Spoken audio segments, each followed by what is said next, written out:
Shake them up, cross them up, post, move, defense, lock them up. Ain't nobody out this a funk, fake, shoot again, edit it. Shot clock, buzz, beat the Lambo, two-seater, we don't do new people. Fade break, taking out, lose one, shake it out, bounce back, benefit. Playtime mode, this the big league, go. Playtime mode, this the big league, go. Playtime mode, this the big league, go. Playtime mode, this the big league.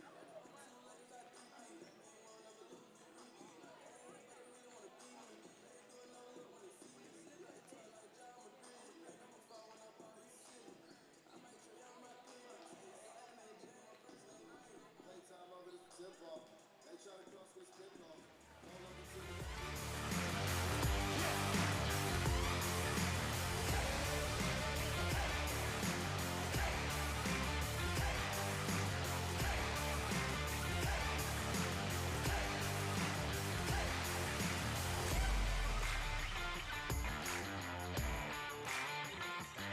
Good evening, T-Town. It's Friday night here in T-Town.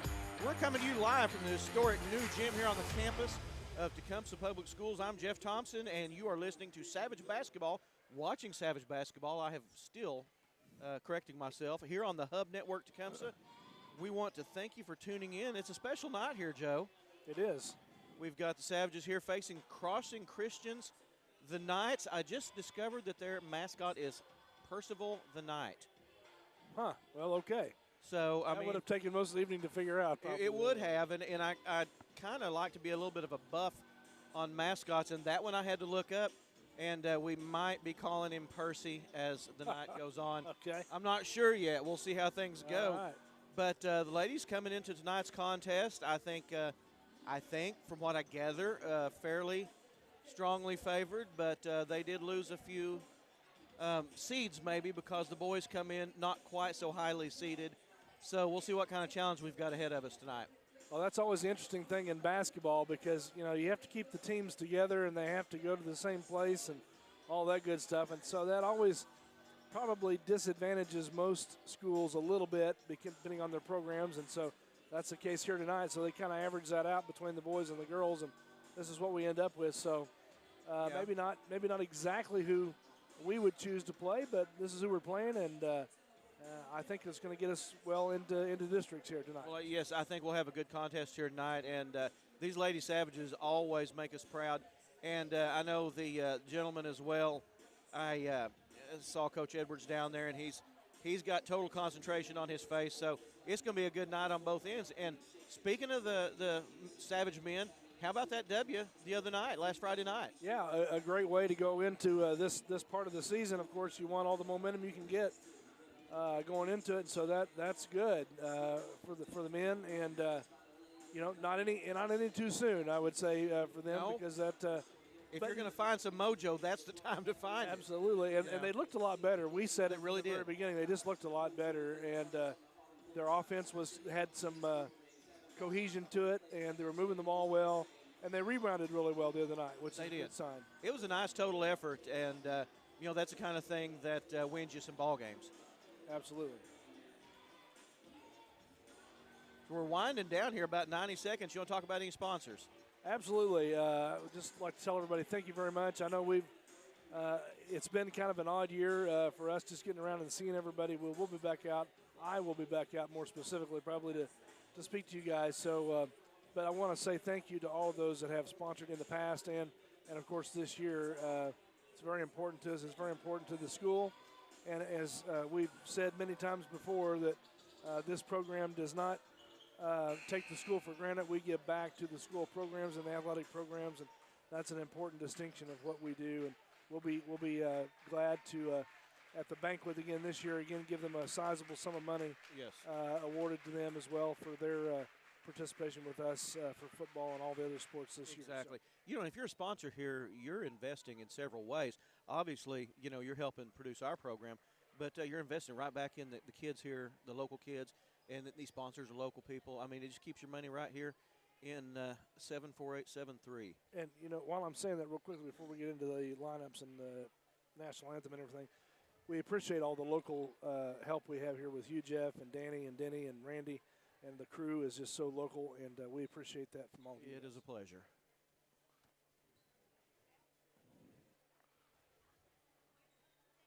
And we're waiting for the national anthem to start this evening.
How about it, Joe? How do you like that? Well, it's always great to see.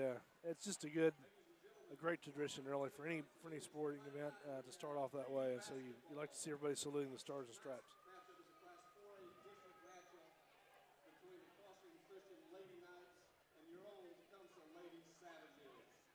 Now we have to say this is going to be a little bit different tonight on the PA in here because Danny Chambers is not here. He's in Alabama. Yeah, what's he doing down there? What's that? I said, what in the world's he doing down there? Well, I don't know, but I don't know what could be more important than being here to work Savage PA basketball. for Savage basketball. We have to assume that he's tuned in. You know, I sent him a text You did? before, and he did not reply. So He didn't respond yet. Well, I don't know. Maybe grandbaby's got his attention. maybe if he forgot he's an hour ahead back there and he thought nobody was coming on to broadcast That's the game. true. Or something. I don't know. Could have been, but That's true. we're on here, Danny. So if you're around, you can buzz us a little bit. We'll miss your PA tonight, and we won't know what to do on the free throws if it says it's good. I'm not going to do it. You're not gonna do it. That's the best impression I had. That was my best attempt. So yeah, I think we got Troy Thompson down there tonight, and there you go. Troy's a good guy, local guy, and I don't think he's going to do that though. He probably won't because that. I think that's a Danny Chambers thing. All It the way is. around. It is that some things you just can't replicate. Now, we've got the Lady Savages coming out here now, and it's kind of a sparse crowd, but it's filling in, and there's going to be some excitement here tonight. Absolutely. Here comes the starting lineup.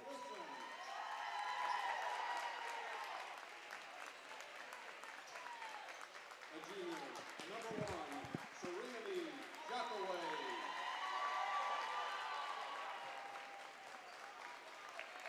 A sophomore, number 10, Katie Overstreet.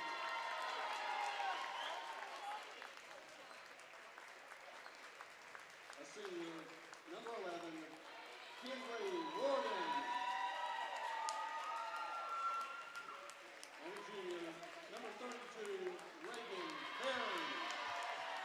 Assistant coaches for the Savages, Montana Palmer and Bill Grogan. Head coach, Eldon Gentry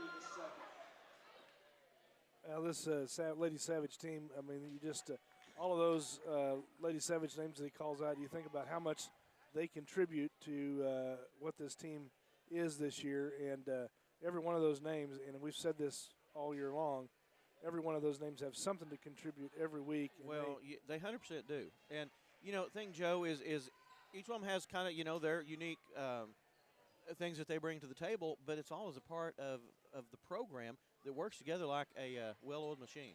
Absolutely. And Coach Gentry has that going really well, and these Lady Savages have responded to that, and I think he's pulling the best out of them. I don't know any other way to say that. Well, he's got a knack for that. And actually, Knights control the tip, and they're going to draw first blood nice and quick. Let's see the Savages set up and That's just what you always mandate want to their see style on of play. a jump ball. I call that a jump ball play. You feed it right down and get the layup on a jump ball. That's what you want to do. So, Yeah. Well, waste no time, do your thing, and that's the way to do it, 100%.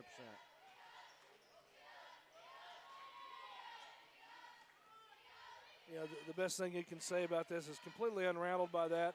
Going to work the offense, and the Lady Savages doing a good job. Ooh, And got they're the going to friendly drop that. shooter's roll. I was kind of holding my breath there. And, no, you're right. Just take your time, set up, don't get rattled.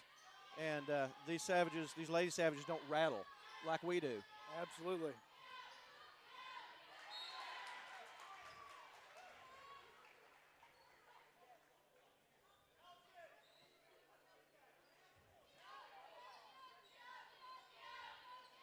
We might get a little update on the player that was injured last week last week for the Lady Savages.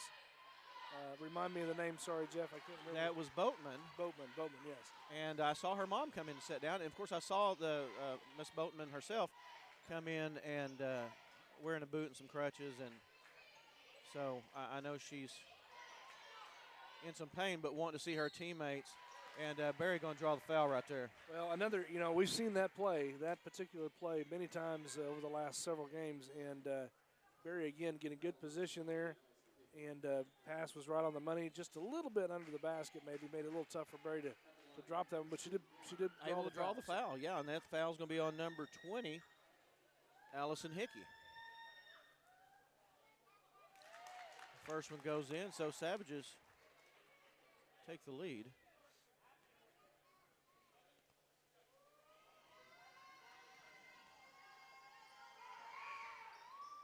Second one rims in, so right off the bat, Savages making their free throws. And good news, Joe, I have got glasses. Hey, that's, that makes all the difference in the world right there. Good news for one of us, isn't it? That's right. Danny always gave me a hard time because I couldn't see very well. I was going to have to wing some of this. I would like to say my grandson, who's typically watching from Chester, which we've talked about how far that is out there. He's here in the stands tonight, already getting into the game. There you go. I think he's lipping the officials already. Is he? Well, yeah, pointing and yelling, and that's what you like to see. Enthusiastic. Yeah. He may be young, but he's got that Savage blood down deep,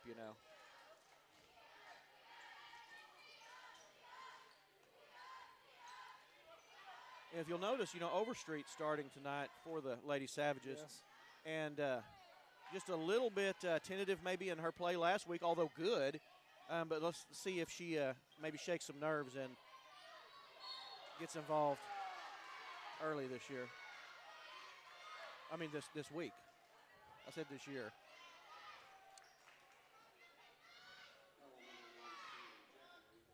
And, I think Barry should have drawn a foul down there on the Savage end a few minutes ago. It was a strong move on the inside. She just didn't get the shot to fall. But I think there was a walk. I think there was sort of a trajectory that she was moving there that she couldn't have done or wouldn't have done on her own. You're right. And it just, it was indicative of contact. You're absolutely right on that. And but Barry already tried to establish herself with presence down there on the inside, and they've gone to her twice already. Yeah, she's tough down there. And there's Wilson for three, and that's going to be tough. Well, that's why that is exactly what the presence of Barry does inside for you. It draws that defense back in and leaves that open shot out there for Wilson, for Warden, for Jockaway, for all of those. Well, you got to pick your poison, and one of them's going to get you. It's going to be one or the other. And Savages get on the floor quick, fighting for a loose ball, and that's what you want to see. Jockaway, no fear at all. And looks like Warden going to draw a foul maybe? He's on the floor, though, I guess. I think she got grabbed from behind, and a good, strong rebound there. Yeah. I thought she was walking back around to the free throw line. I said, man, that's quick. But it is on the floor, of course. Well, Jockaway, creating that play with some penetration there. And like you said, no fear, just finding the open spot in the lane and driving down there. None at all, and down to Barry, and little off on her shot.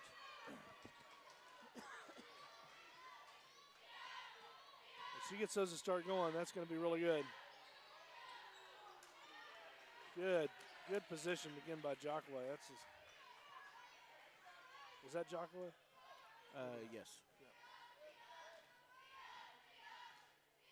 And I noticed the center for the Knights, the Lady Knights, I do not have her number on the roster here.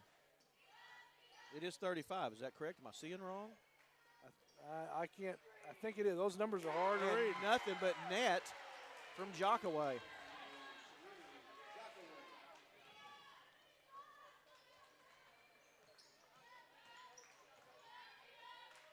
Oh, nice. And that's just clean as a whistle right there. Nice defense again by the Lady Savages, and they're bringing help. They're bringing help fast down there in the lane, and they got past, kind of penetrated the outside of perimeter of that zone and got on down in the lane, but everybody collapsed really well. Well, yeah, that's like saying, well, you made it into the lane. Now what are you going to do? And you know, the answer was nothing. Exactly.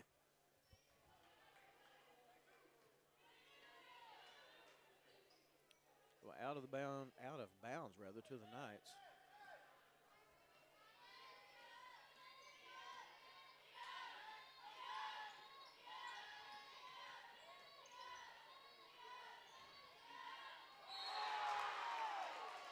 Oh, Barry may get called for that, but boy. That could have been on Jockaway. No. Yep, it sure was.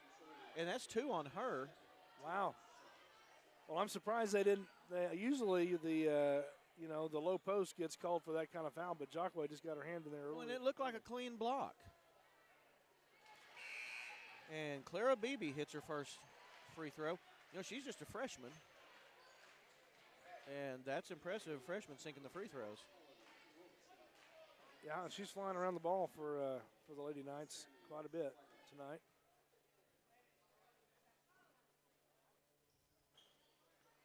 Front rim on that, so a foul well spent if it wasn't for the fact that she already has 2. Savages lead 10-3, though. There's Barry again. Wow, nice. Inside out right there. Oh.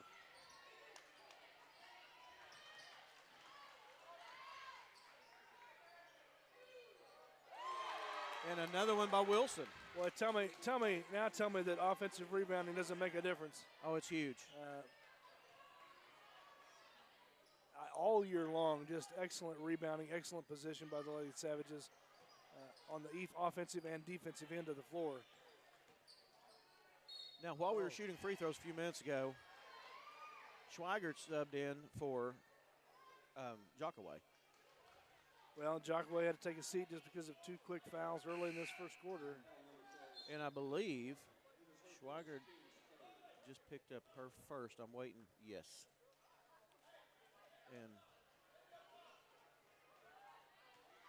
some of those fouls down there I'm okay with because the defense is kind of flexing its muscle a little bit right there. Nothing inside. You're not going to come in here and get an easy shot. And they might draw a little bit of contact or give a little bit of contact. Did you catch that there? Did you see Schweigert shift her hip into that girl to block her out? Exactly. I mean, go get it, yeah. Dude, you don't, that's not playground ball. That's smart basketball. Yeah. And I caught that, and I thought, man, that's from a good coach and from a player being coachable. Well, that's good player IQ. That's what you want to see on the basketball court. Know where you're at, know where your defender's at.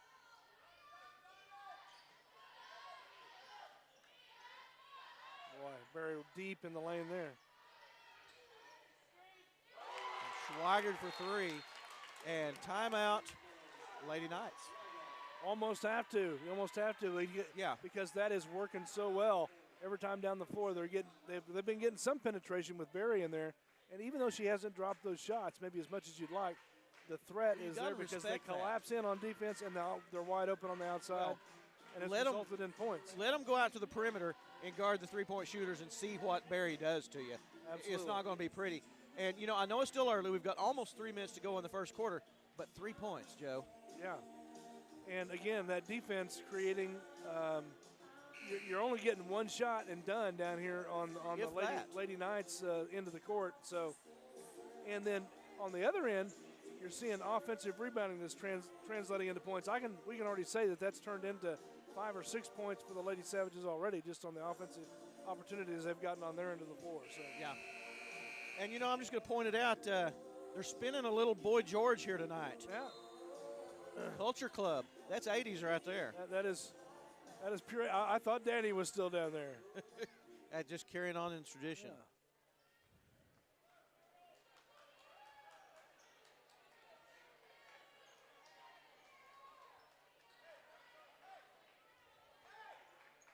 So I don't know who's playing that, if that's the PA guy. You know, we talked about that's Troy Thompson down there, and Troy's a good guy. Yeah. He is a highway patrol. So the question comes up in my mind, is that what he's blaring when he's running his cruiser up and down the road? I don't know, question that may not ever be answered. Well, if I had 80s on all the time, I'd be writing a lot less tickets. I would too, so they may not let him, put you in too good of a mood. So the Lady Knights, they're trying to find some penetration there, and not that they've been able to do, really anything with it when they've had it. And that three-point attempt misses everything. And really, not really a contested shot either. That should have been at least drawn some iron, you would have thought. But yeah. And that's going to be a foul surely on Beebe there, I would think. Yeah, trying to challenge. Well, just trying to be tough. I mean, they've got 3 points. You're going to have to do something a little bit different. Well, already we've seen the flexibility that Coach Gentry has with this Lady Savage team because of the. I'm not sure what's going on here, but I guess the net. Okay. I saw a video on Facebook here a week or two ago where the net was hung at a high school basketball game, and everybody trying to get it down. Finally, the cheerleaders go out there and do a pyramid and just pull it right down. There you go. Pretty slick. There was a functional reason for that pyramid. Yeah. That's not, yeah. It may seem silly at times, but when you need it, it's about the coolest thing. Yeah. What I was saying is that this Lady Savage very flexible because they've had to make some substitutions with Boatman out, a little different starting lineup tonight, but really not skipping a beat here on the Lady Savage into the court. I mean, and I think that's very important and something that that's something they probably focus on a lot is that next man up mentality. And we've got Warden going to the line, and I don't think she's had a field goal tonight, has she? No, I was just going to say we hadn't really called her name. The bad news for the Lady Knights is you got 16 points on the board in the first quarter, and we haven't called Warden's name yet. And she's got a pile of points in her pocket just waiting to be unleashed. Well, 1,500 over the last 4 years. That's tough stuff. There's two of them to start with, two more to start with right there for Warden.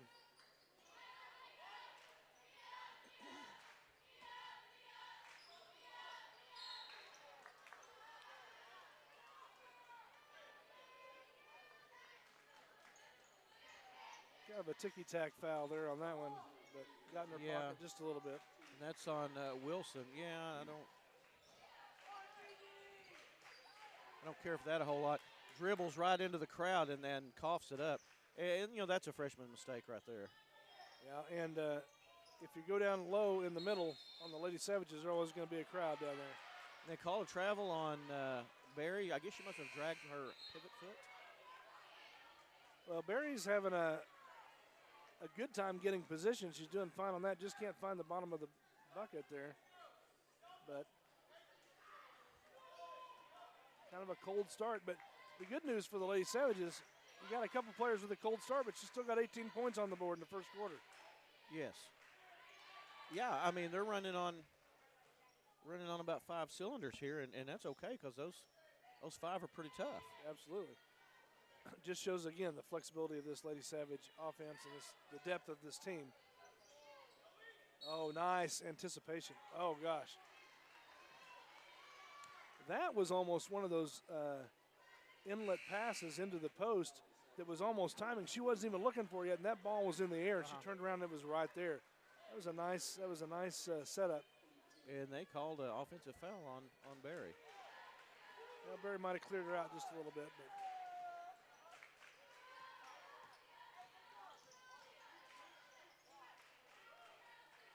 And we've got another substitution in there.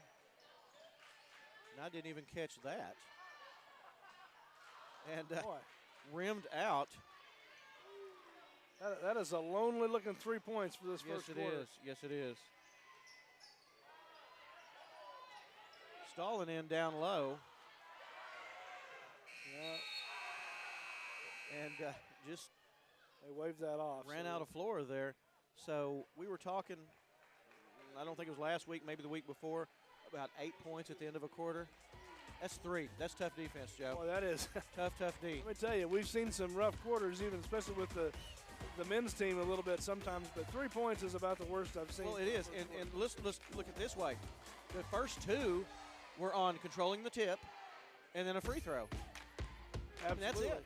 How often can you remember the 2 baskets that a team made for the entire quarter? Yeah, exactly, and I mean, since that, it's a good thing they got the tip because that's 2/3 of their points for the whole quarter, and that's just that's pretty rough. Yeah, if they hadn't controlled the tip, 1 point. Nice job in that first quarter by the Lady Savages.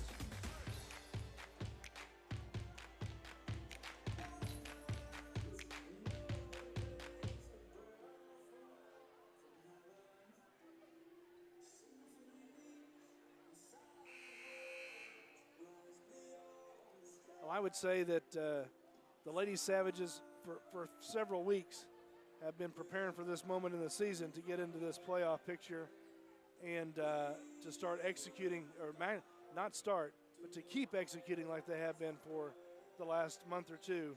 Yeah, they've just, as the season's gone on, and they were good the very first night I watched them, but as the season's gone on, they have polished and honed and learned, probably continued to grow, and they are a heck of a squad. Yeah, it looks to me like. How would you like to face that? I'm telling you. And, you know, the depth of the Tecumseh Lady Savages, Stalin comes in for Barry. I really like Barry's play, and they were really utilizing Barry very well. Even though Barry wasn't putting points on the board, it turned into points because of her presence on the court. Exactly. And Stalin is not going to be any less of a threat here for them. No, not at all.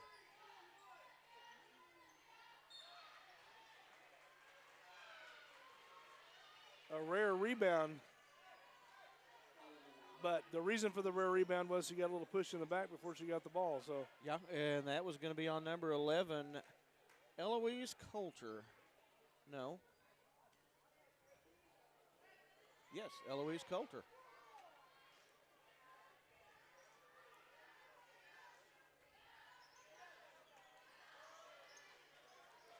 Pass just a little bit off there, and Overstreet can't quite reel it in.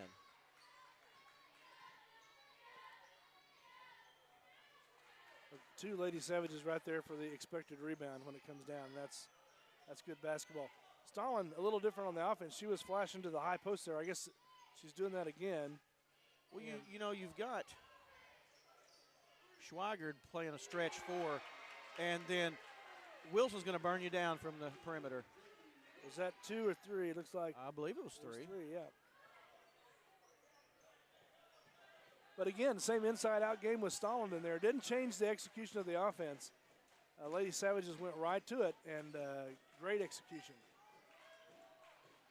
Another board there for Lady Savages. Wilson, yeah. Wilson. And, you know, that's your 1/2 down there pulling rebounds down in the front court.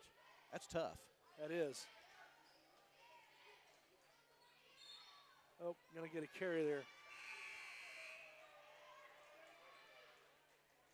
Boy, you just don't see, you know, the thing about when you know a basketball team is cohesive and good and they're not making mental mistakes like that, very rare mistake there by the Lady Savages and I think the ball just kind of got trapped against her body that time. And yeah, and that's not, I'm not 100% sure I've seen that call on Wilson or Jockaway this year.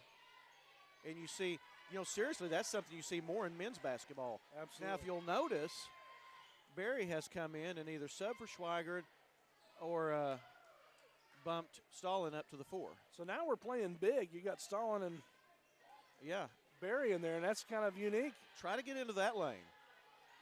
Boy, yeah. And Just look like at how he drew that it up. works. Yeah, and you had Barry getting it on down to Stalin. I mean, boy, I tell you what.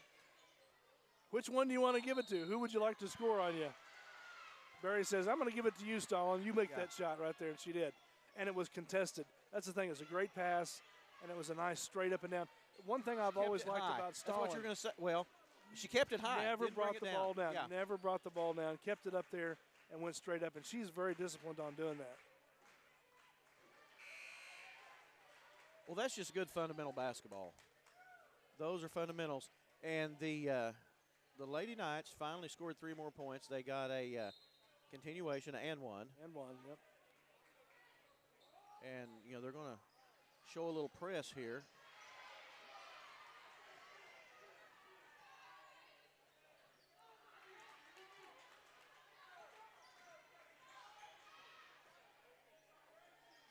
Time for Warden to get involved. Warden says, okay, we don't have numbers. I'll just shoot that and make it. Thank you. That's kind of like, don't make me come down there. And sure enough, it can get ugly now.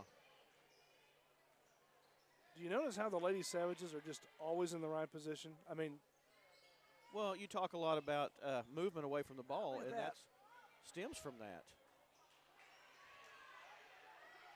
Boy, tough drill there, yeah.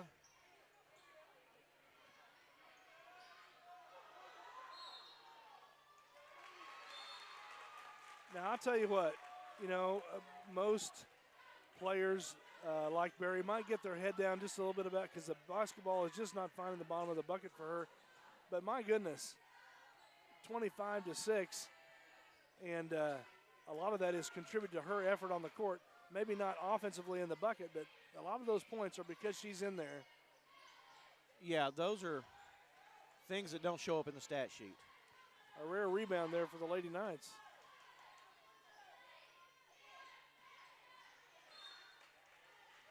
And that's out to the Savages. I'll tell you, a game is well under control when the coach is sitting firmly in his chair and not worried about getting up, shouting any command to anybody. Yes, and, we asked or we mentioned it to Coach G last time we interviewed him about that typical timeout that he calls early in the first quarter about, 3 or 4 minutes in, whatever. He hasn't called one yet tonight. No real need, and everything's pretty under control. And he said before that, he's credited the basketball IQ of these athletes that are on the squad, and they know what to do. They know how to execute the defense. They know how to execute the offense, and obviously they do, or they wouldn't be up 26 or 20 points basically in the second quarter now. Well, if you'll notice. And, of course, Warden gets into the passing lane there.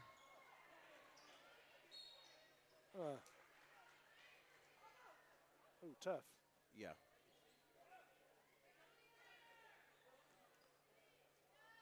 I don't know. I'm maybe a little superstitious. But this end of the court, the bucket just always seems not very favorable for the Savage. They must practice down here on this end of the. I don't know. Obviously, there's no difference in baskets, but for some reason, that end is just. This game would be 42-6 if they'd started on the other end. Yeah, you may be right. Let's see what the third quarter does for us. And Warden hitting more free throws.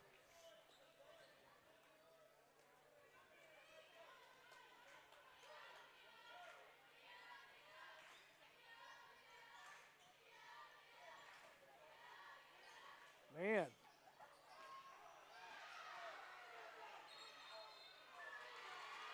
Again. That's a tough sequence there, Joe.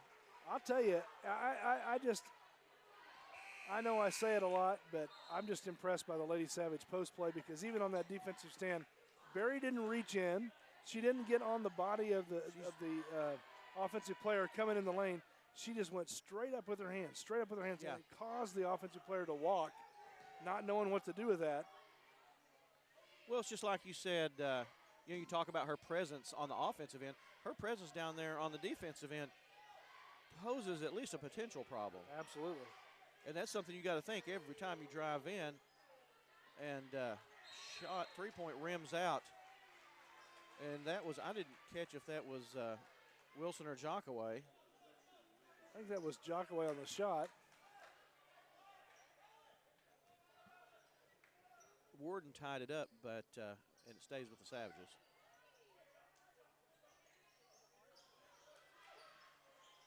Jockaway with another, nothing but the bottom of the net. Boy.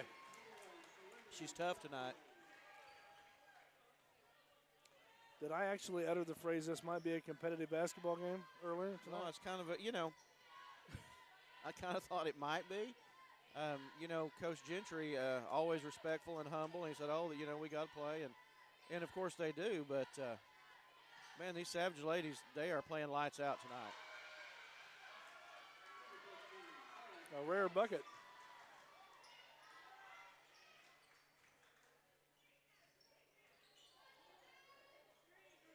Wilson, that looked good, and it was. You can't give them that much space. That's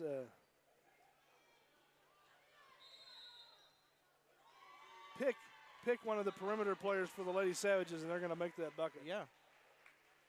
Yeah, go ahead and put a hand in Jockway's face, and Wilson's gonna light you up.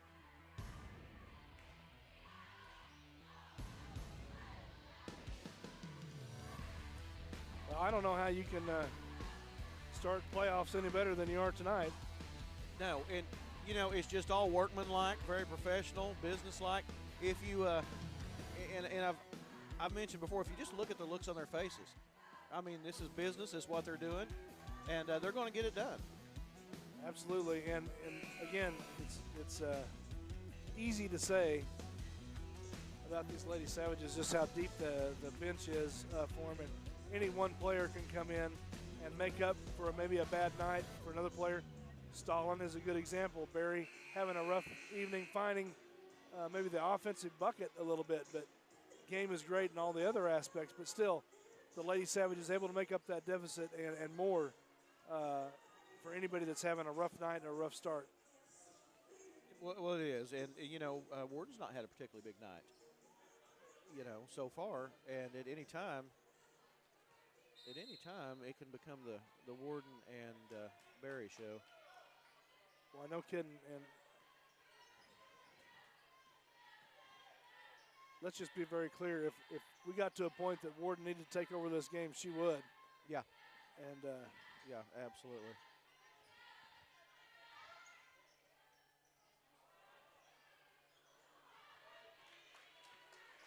One shot. Overstreet, drags the reels in the rebound.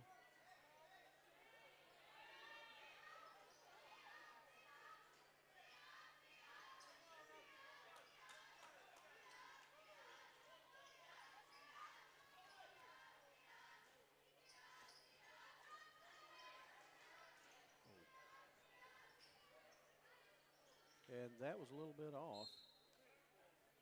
And out to the Knights.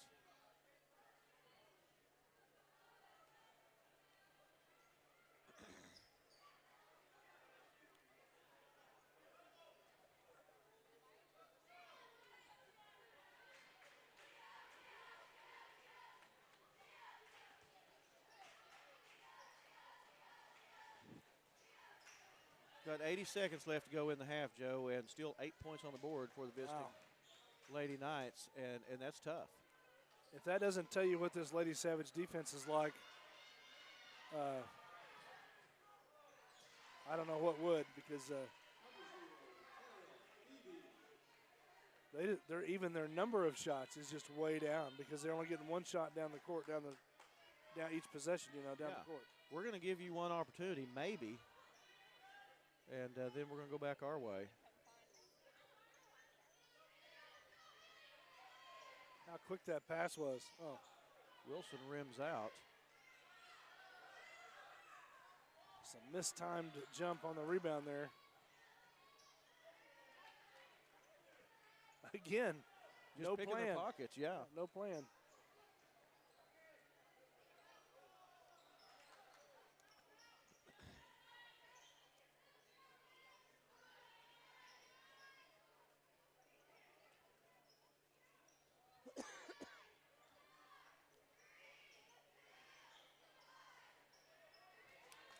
Wow.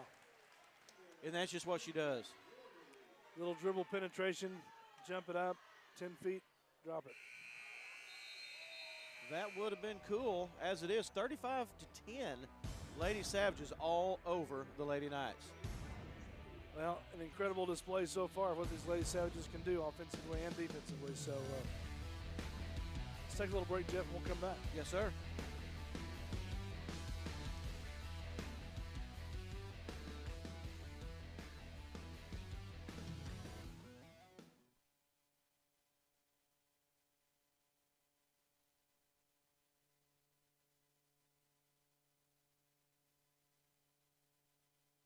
Welcome to Immediate Care of Oklahoma.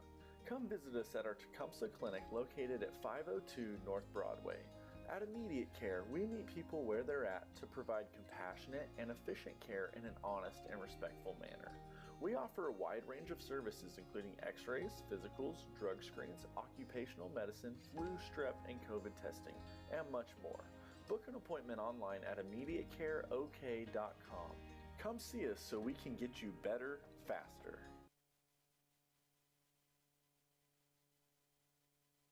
The Farm Bureau Insurance, Todd Colburn Agency.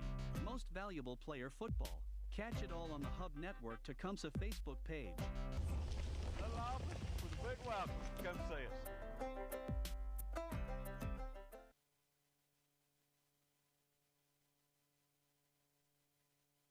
Cowboys Plumbing, the Hub Network Tecumseh scoreboard sponsor. Cowboys Plumbing. Grabbing plumbing by the horns. Now, cowboys have a particular way of doing things. They take pride in their work. They strive for perfection. Cowboys know that a man is only as good as the work he performs. Now, we may not show up on a horse, but we'll take your plumbing by the horns. Cowboys Plumbing.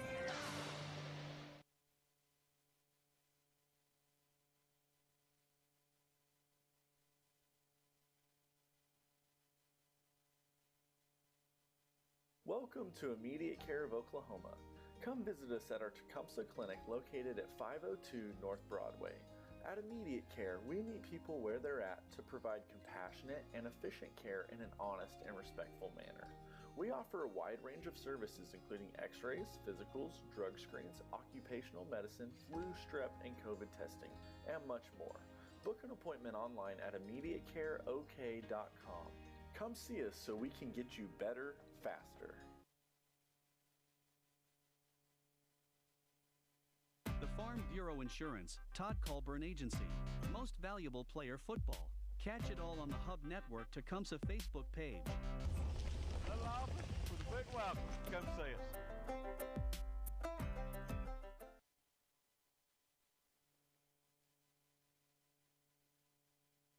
Cowboys Plumbing, the Hub Network Tecumseh scoreboard sponsor.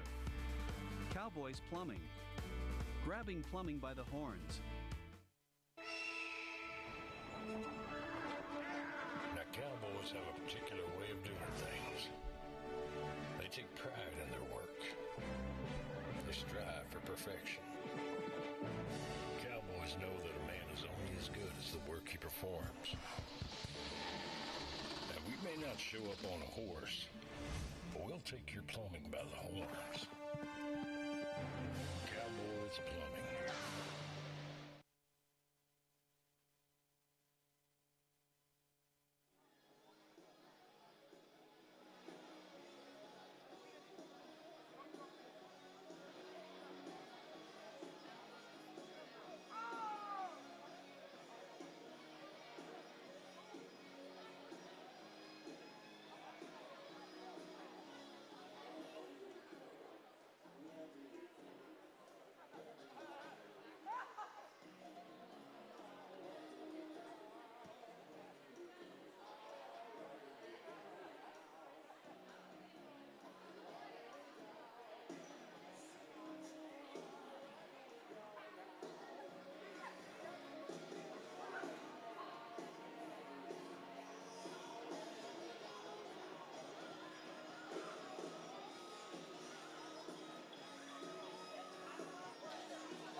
Welcome back.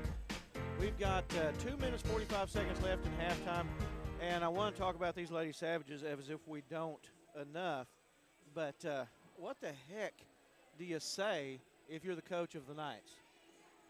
Well, For one, you come out here. A hard question. Well, I know. Yeah, I mean, what can you say? But you come out here and you lobby for a hot clock, I think.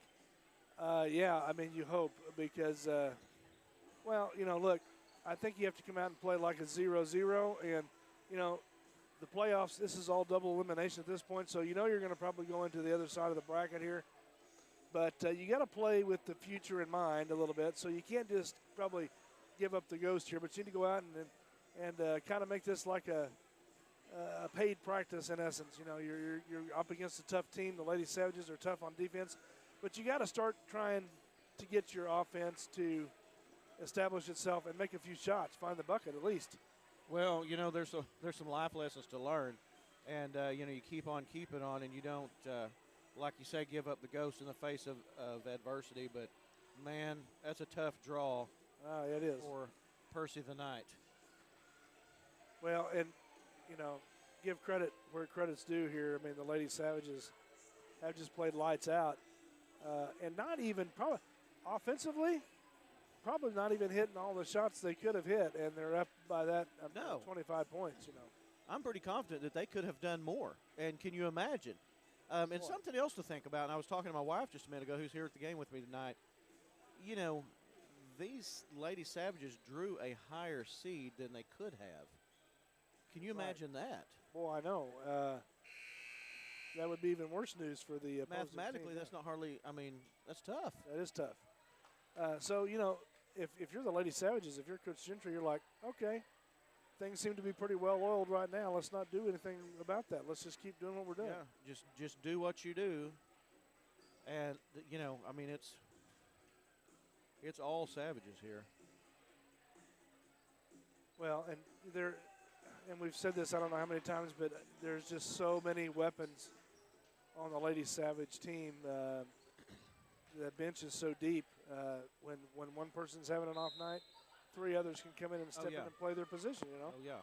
Well, we're underway here for the second half, and I'm curious about this third quarter because the Lady Savages are typically a third quarter team. They are, and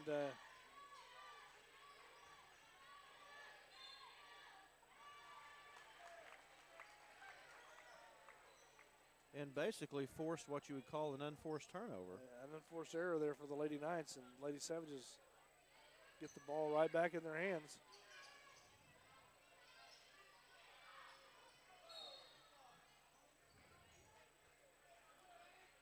And hustle there by the Lady Knights caused a foul situation. Beebe, and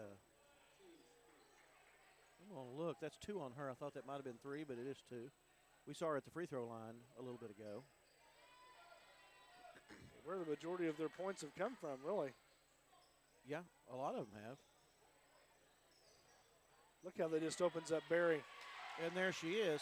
And you knew that had to happen sooner or later. Well, and Barry says, you know what? Just for my own sanity, I'm going to go ahead and make that shot. Yeah.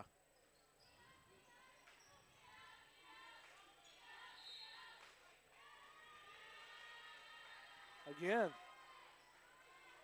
Lady Knights having a hard time even finding their feet long enough to execute some offense.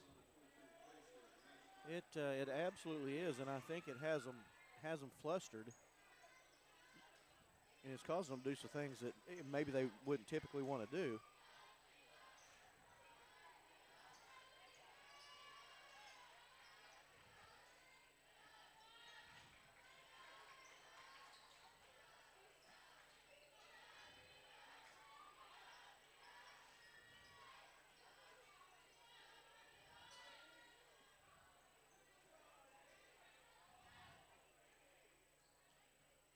And if you just watch that movement, it's impressive to watch.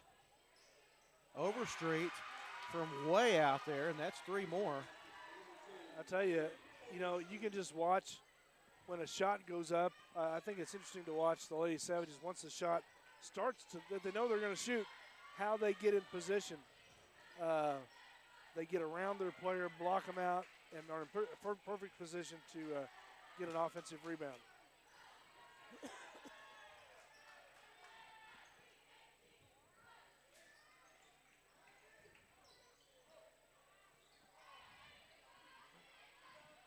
And just Somehow our, never stop fighting for loose balls. Apologize here, our scoreboard's not functioning at the moment. Let me see if I can get that going here. If you can't see the scoreboard, trust me, it's bad. Just take my word for it. And some non-typical penetration by the Lady Knights, and Savages just reject them when they go up with it. So either way, not even a successful shot.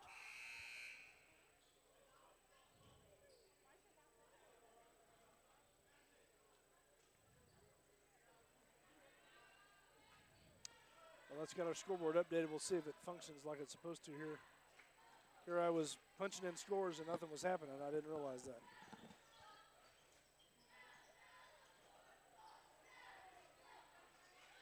And check that out. I mean, it's just a good brand of basketball. Yeah, and Barry says that's no challenge. I'll just split the defenders and go to the bucket.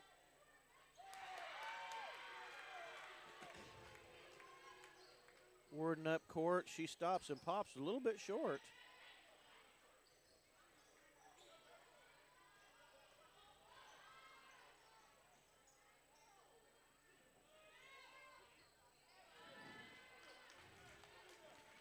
Nothing falling for these Knights.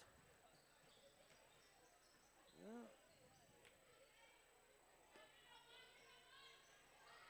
And you know, something to note, Joe. These Lady Savages up 32 points, and they are still hustling to every loose basketball, running down every rebound.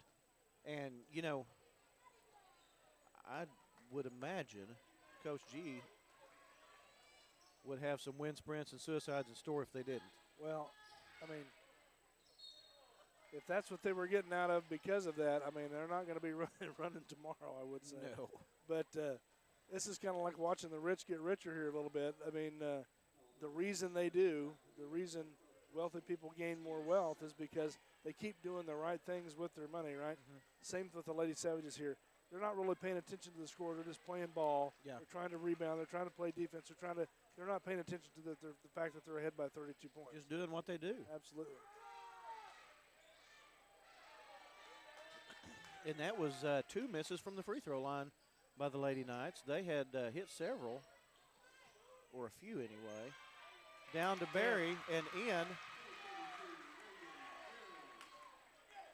Well, I'm just having to manually do the score here. But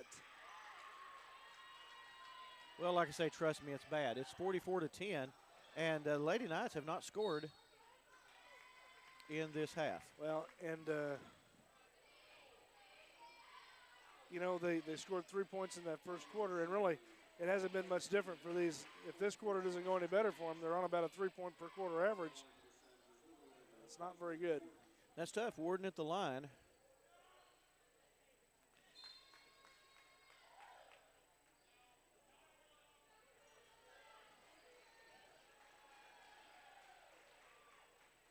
Well, I gave her the next free throw, but I'm not trying to jinx her here, but There she made you it. My go. score's right. Okay. So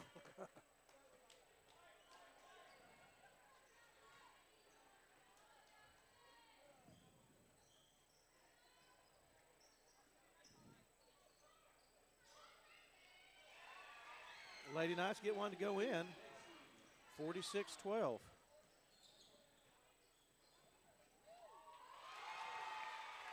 Warden down there with some fancy movement. Puts one in, and, you know, at the end of it all, Joe, she'll have more points than we think she did. absolutely, and she's just one of those that you can't leave alone in any position because she'll post up on you, she'll take you outside, she'll draw the foul and go to the line and make the shot. So I mean, that she really preferred to play in the post. Now we've got Warden coming up. Oh, got a little deep under it before she put it up.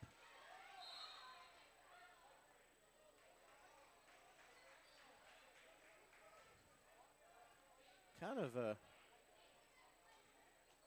rare miss by Warden there, but timing just a little off.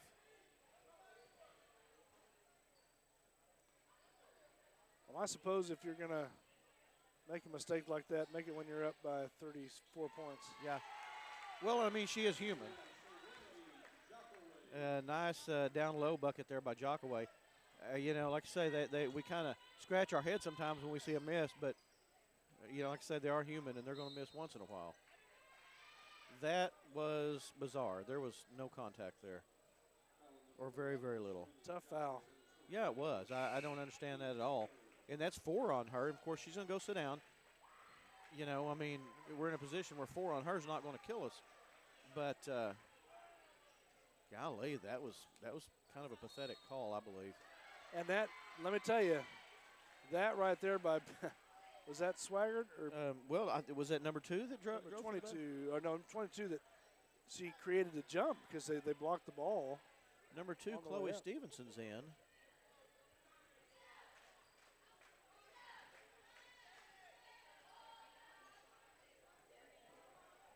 Clean block, yeah, resulted in a turnover for the, not really a turnover, but it was a jump ball.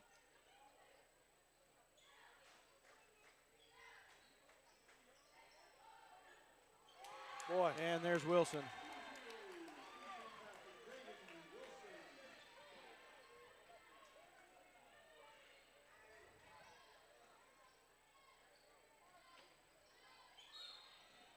Walking in.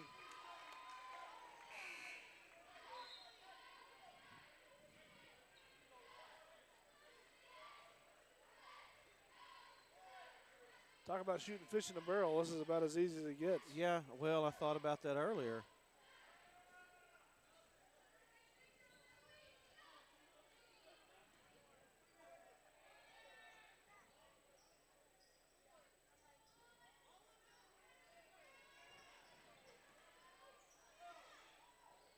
Wow.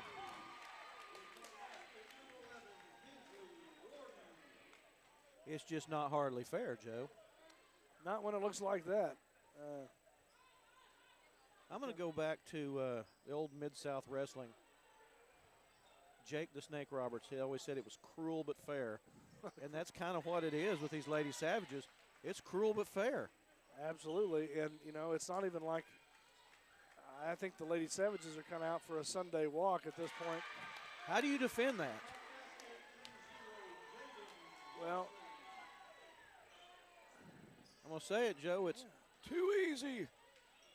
very good. I mean,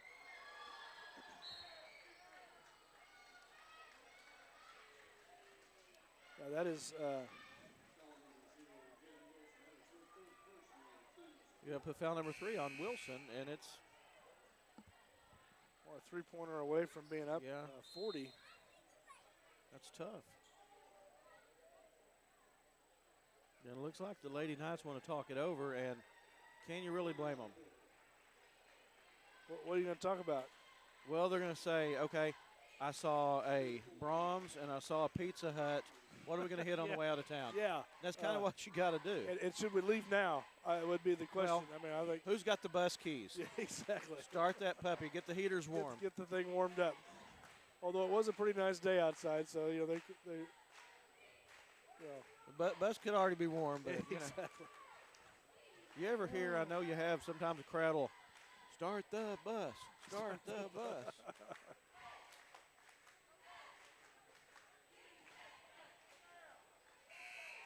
Well, I would think now, you know, you're probably going to start to see some wholesale substitutions on the Lady Savage side because there's just at this point really no work to do. Although not a lot. Well, we've got we've got Stevenson in there.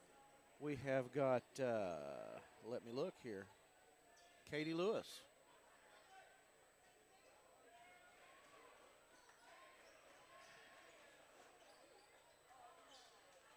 You know, the Lady Knights, I believe, have failed to hit a three-pointer. Boy. And they've shot a few. And, of course, sometimes that's by necessity. That's all you're going to get. And there's Stevenson out there. Everybody's throwing them up, Joe. I think they should let me get in to try one. I think tonight I could hit one from here.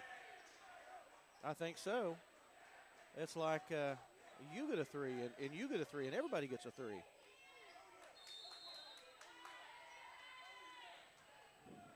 And you see Stevenson hitting that 3, and she's down there on the very next, opportunity on the other end of the floor on the defensive end, tying up a basketball. Yeah, and that is, why there's a 40-point deficit. Stuff like that. For the Lady Knights is exactly right. Yeah. Because the hustle's still going on, and because I promise you, at this point, they could phone it in. Well, and here's the thing: as a coach, you're in the playoffs now. You don't want that to happen ever. So you can pretty much ignore the score and just keep playing, giving these players some experience on the court, giving some time in here in a playoff game, mind you. And as you go further and further and deeper in the playoffs, this will show some benefits as well. Well, it does. I mean, your next opponent is going to see 62-12 after 3. Wow. That's spooky. That is, well, I was off by a point. That's a 4-point average per quarter. Yeah, it is. The Lady Knights. Well, she's going to make your math and hard she now. ruined that. She ruined that for me. She can bring in a decimal. Now we have to throw that into your court because now the math's too difficult for me. Golly, it's Friday. I can't do it. I hang my math up by the door when I leave the office on Fridays.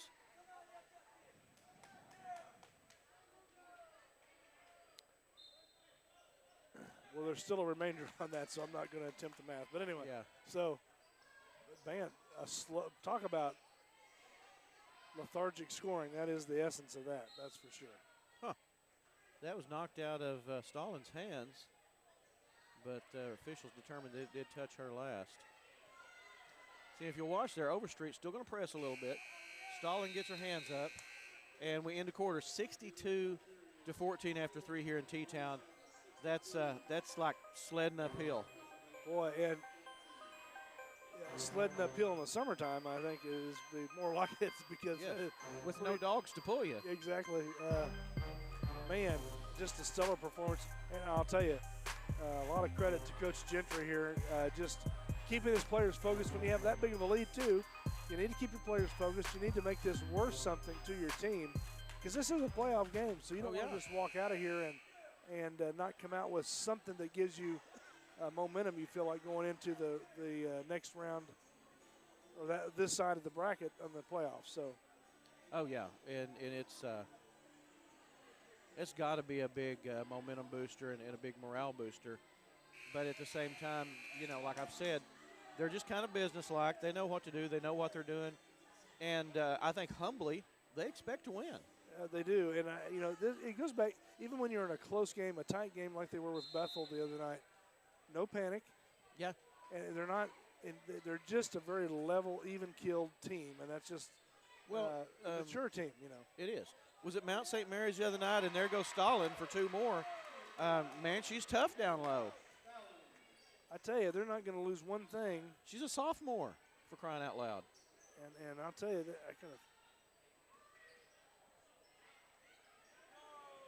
that is nothing but good news for the Lady Savages, I can tell you that, because she has good fundamental skills in the post. Like I said, she never brings the ball down. She does a drop step. She has presence of mind down there in that position, and she's going to fill Barry's shoes very, very well in the future. Yes.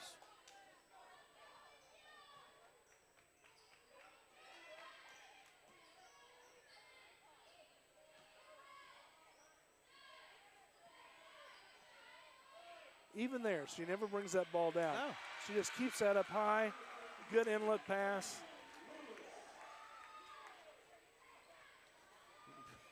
I'm getting heckled from the crowd here, Joe. Are you really? Problem is, it's the people that I brought with me. Oh well, you have to bring different people with you. I might have to handle that myself, I guess. That last bucket there by K.D. Lewis, and they can all contribute. You bring someone in that we're not as familiar with, she's just going to step in and do her job. And isn't that what we've heard from Coach Gentry? Exactly. I mean, exactly. That system is there to create shots, and when you get one of those open shots, you take it. It doesn't matter who you are. They've really lit up the scoring here. Rare bucket by the Lady Knights.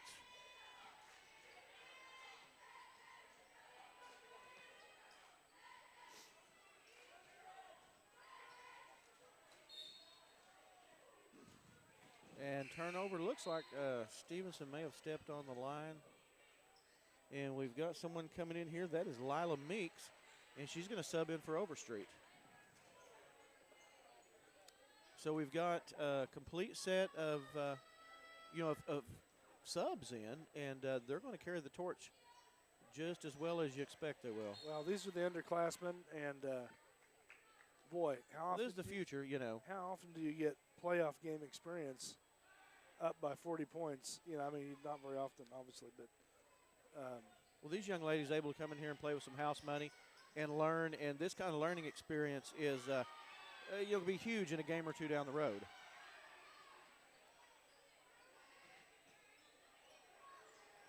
Man. Down to Stalin, and her shot rims out, but that's always a good game plan. Tell you,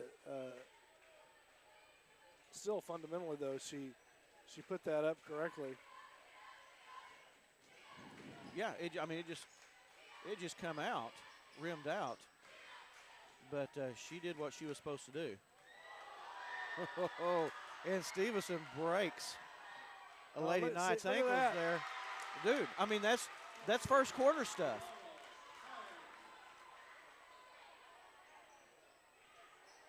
Just a good presence of mind, knowing when you're out on the floor, knowing where your players, your teammates are out on the floor, and getting the ball to them.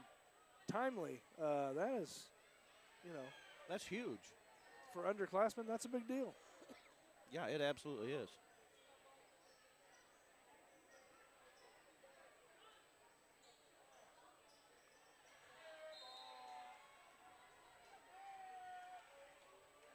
Young Lady Knight shoots it from way out, and her name is Ava Krotz, Crotts.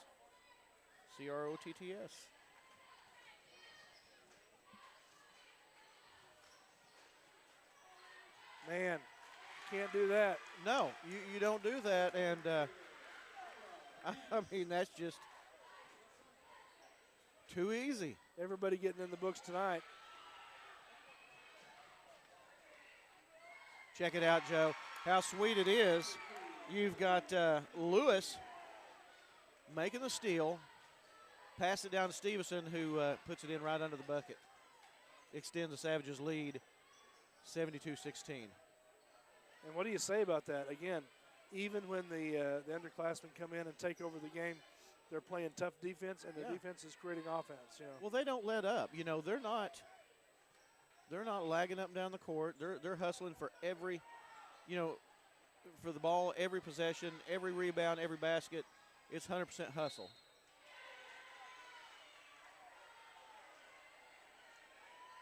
Yeah, I'm probably going to get called on that foul just because she was kind of running beside her and just kind of kept her shoulder into her. If she would have turned, opened up and turned to the ball, maybe she would have not gotten. I think she was going to draw that regardless. That was Lewis there on that, and that's her first. But, I agree with you. It probably shouldn't have been. Seemed like there's been some, a few fouls called tonight on the Lady Savages that you can just kind of shake your head at. Well, and obviously, oh, goodness. I mean, look at that. If they don't, if that doesn't change, they may have to put starters back in. Hey, you got a baby over there that's got some candy. I'll take that. Thank you. Yes. That's pretty much the way this has gone. And if you're the coach of Lady Knights, opposing team there, you just got to, golly. I'm almost excited to see the Lady Knights put a point on the board. Yeah. Well, you get to feeling kind of bad about it, but not too bad. No, not too bad. You want to. And check it out. Stalin clears the board, puts it back up, and it's too easy.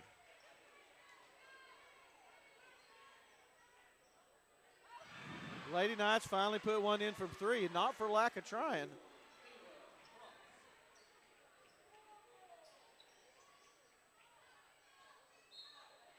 Well, and that was Krotz on the three.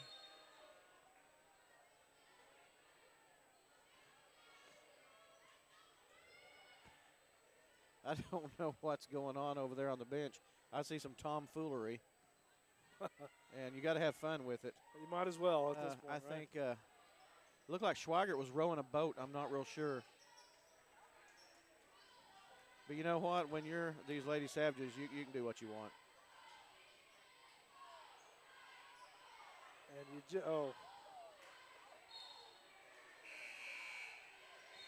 You know, Stalin gets down there under the bucket and fights. She's tough. And she's going to be a lot of fun in the coming years to watch. Well, listen, I don't know in practice how they match up, but if a Stalin is used to matching up with Barry maybe in practice, then she's learning a lot of what Barry has to show her, you know. Well, that'll make you tough. Absolutely. Iron sharpens iron. And I believe that was Krotz again with another 3. And I don't know, maybe they should have had her trying a little earlier. Then there's Lila Meeks that, hey, I can do that. Look at them, they're all down there rowing now. I hope Randy got that. I don't know. The whole bench was sitting on the floor rowing. I'm not sure.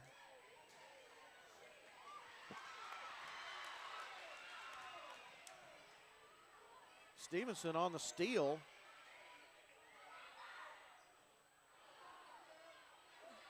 And rebound after rebound.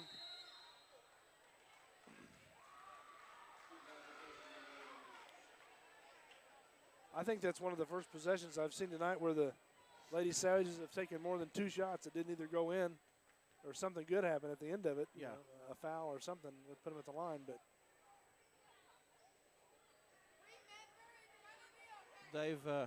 they've done it all tonight, Joe, and it's tough to improve on some of it.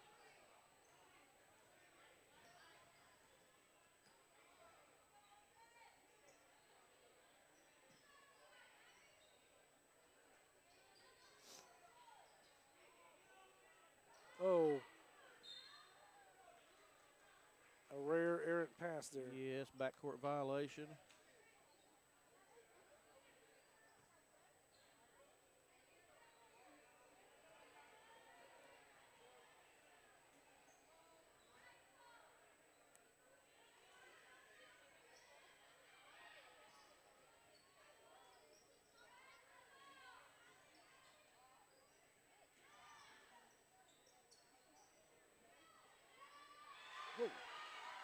Kind of a backward shot there.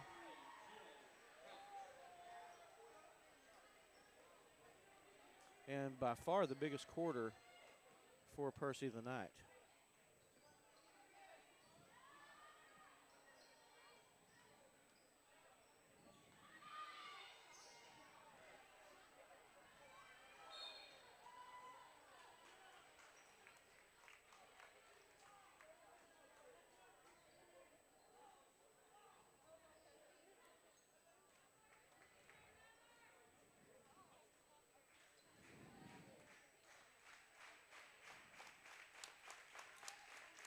Boy, what a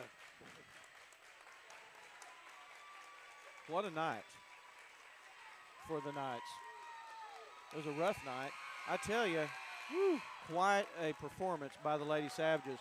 Complete team effort after 4, 79-26. absolutely, and that's what I call rolling over your opponent in the first round of the playoffs. Yes, about as good as you absolutely can. blew the wheels off of these Lady Knights. 53 points. Yeah, 53 points. And at one point, the Lady Savages were down by 2, if you can believe that. Right after the tip in the first after the tip. Then it was the 2 bad. that they were trailing by was 2 of the 3 that the Lady Knights scored the rest of that first quarter. quarter. That's exactly right. Wow. So it's quite the performance there, and it's a pleasure to watch. Unfortunately, that's kind of the end of the road for us with these Lady Savages this year. It is, and I'm sure they're going to have a great playoff run. Wish them the best, and maybe we'll get to hear from Coach Gentry here at halftime of the boys' game. Hope so. We hope, and we'll ask him a little bit about what he thinks about going forward. But, man, great job tonight by the Lady Savages. Heck of a job, total team effort, and congratulations to these Lady Savages. That makes them district champions, I guess, right? And, you know, I would like to say, yes, it does. I was getting ready to say the same thing that you pointed out there. Warden received the trophy. And it's just another day at the office for these Lady Savages. Absolutely, and hopefully there's a lot to go for these Lady Savages yet. And that's a team, a deep team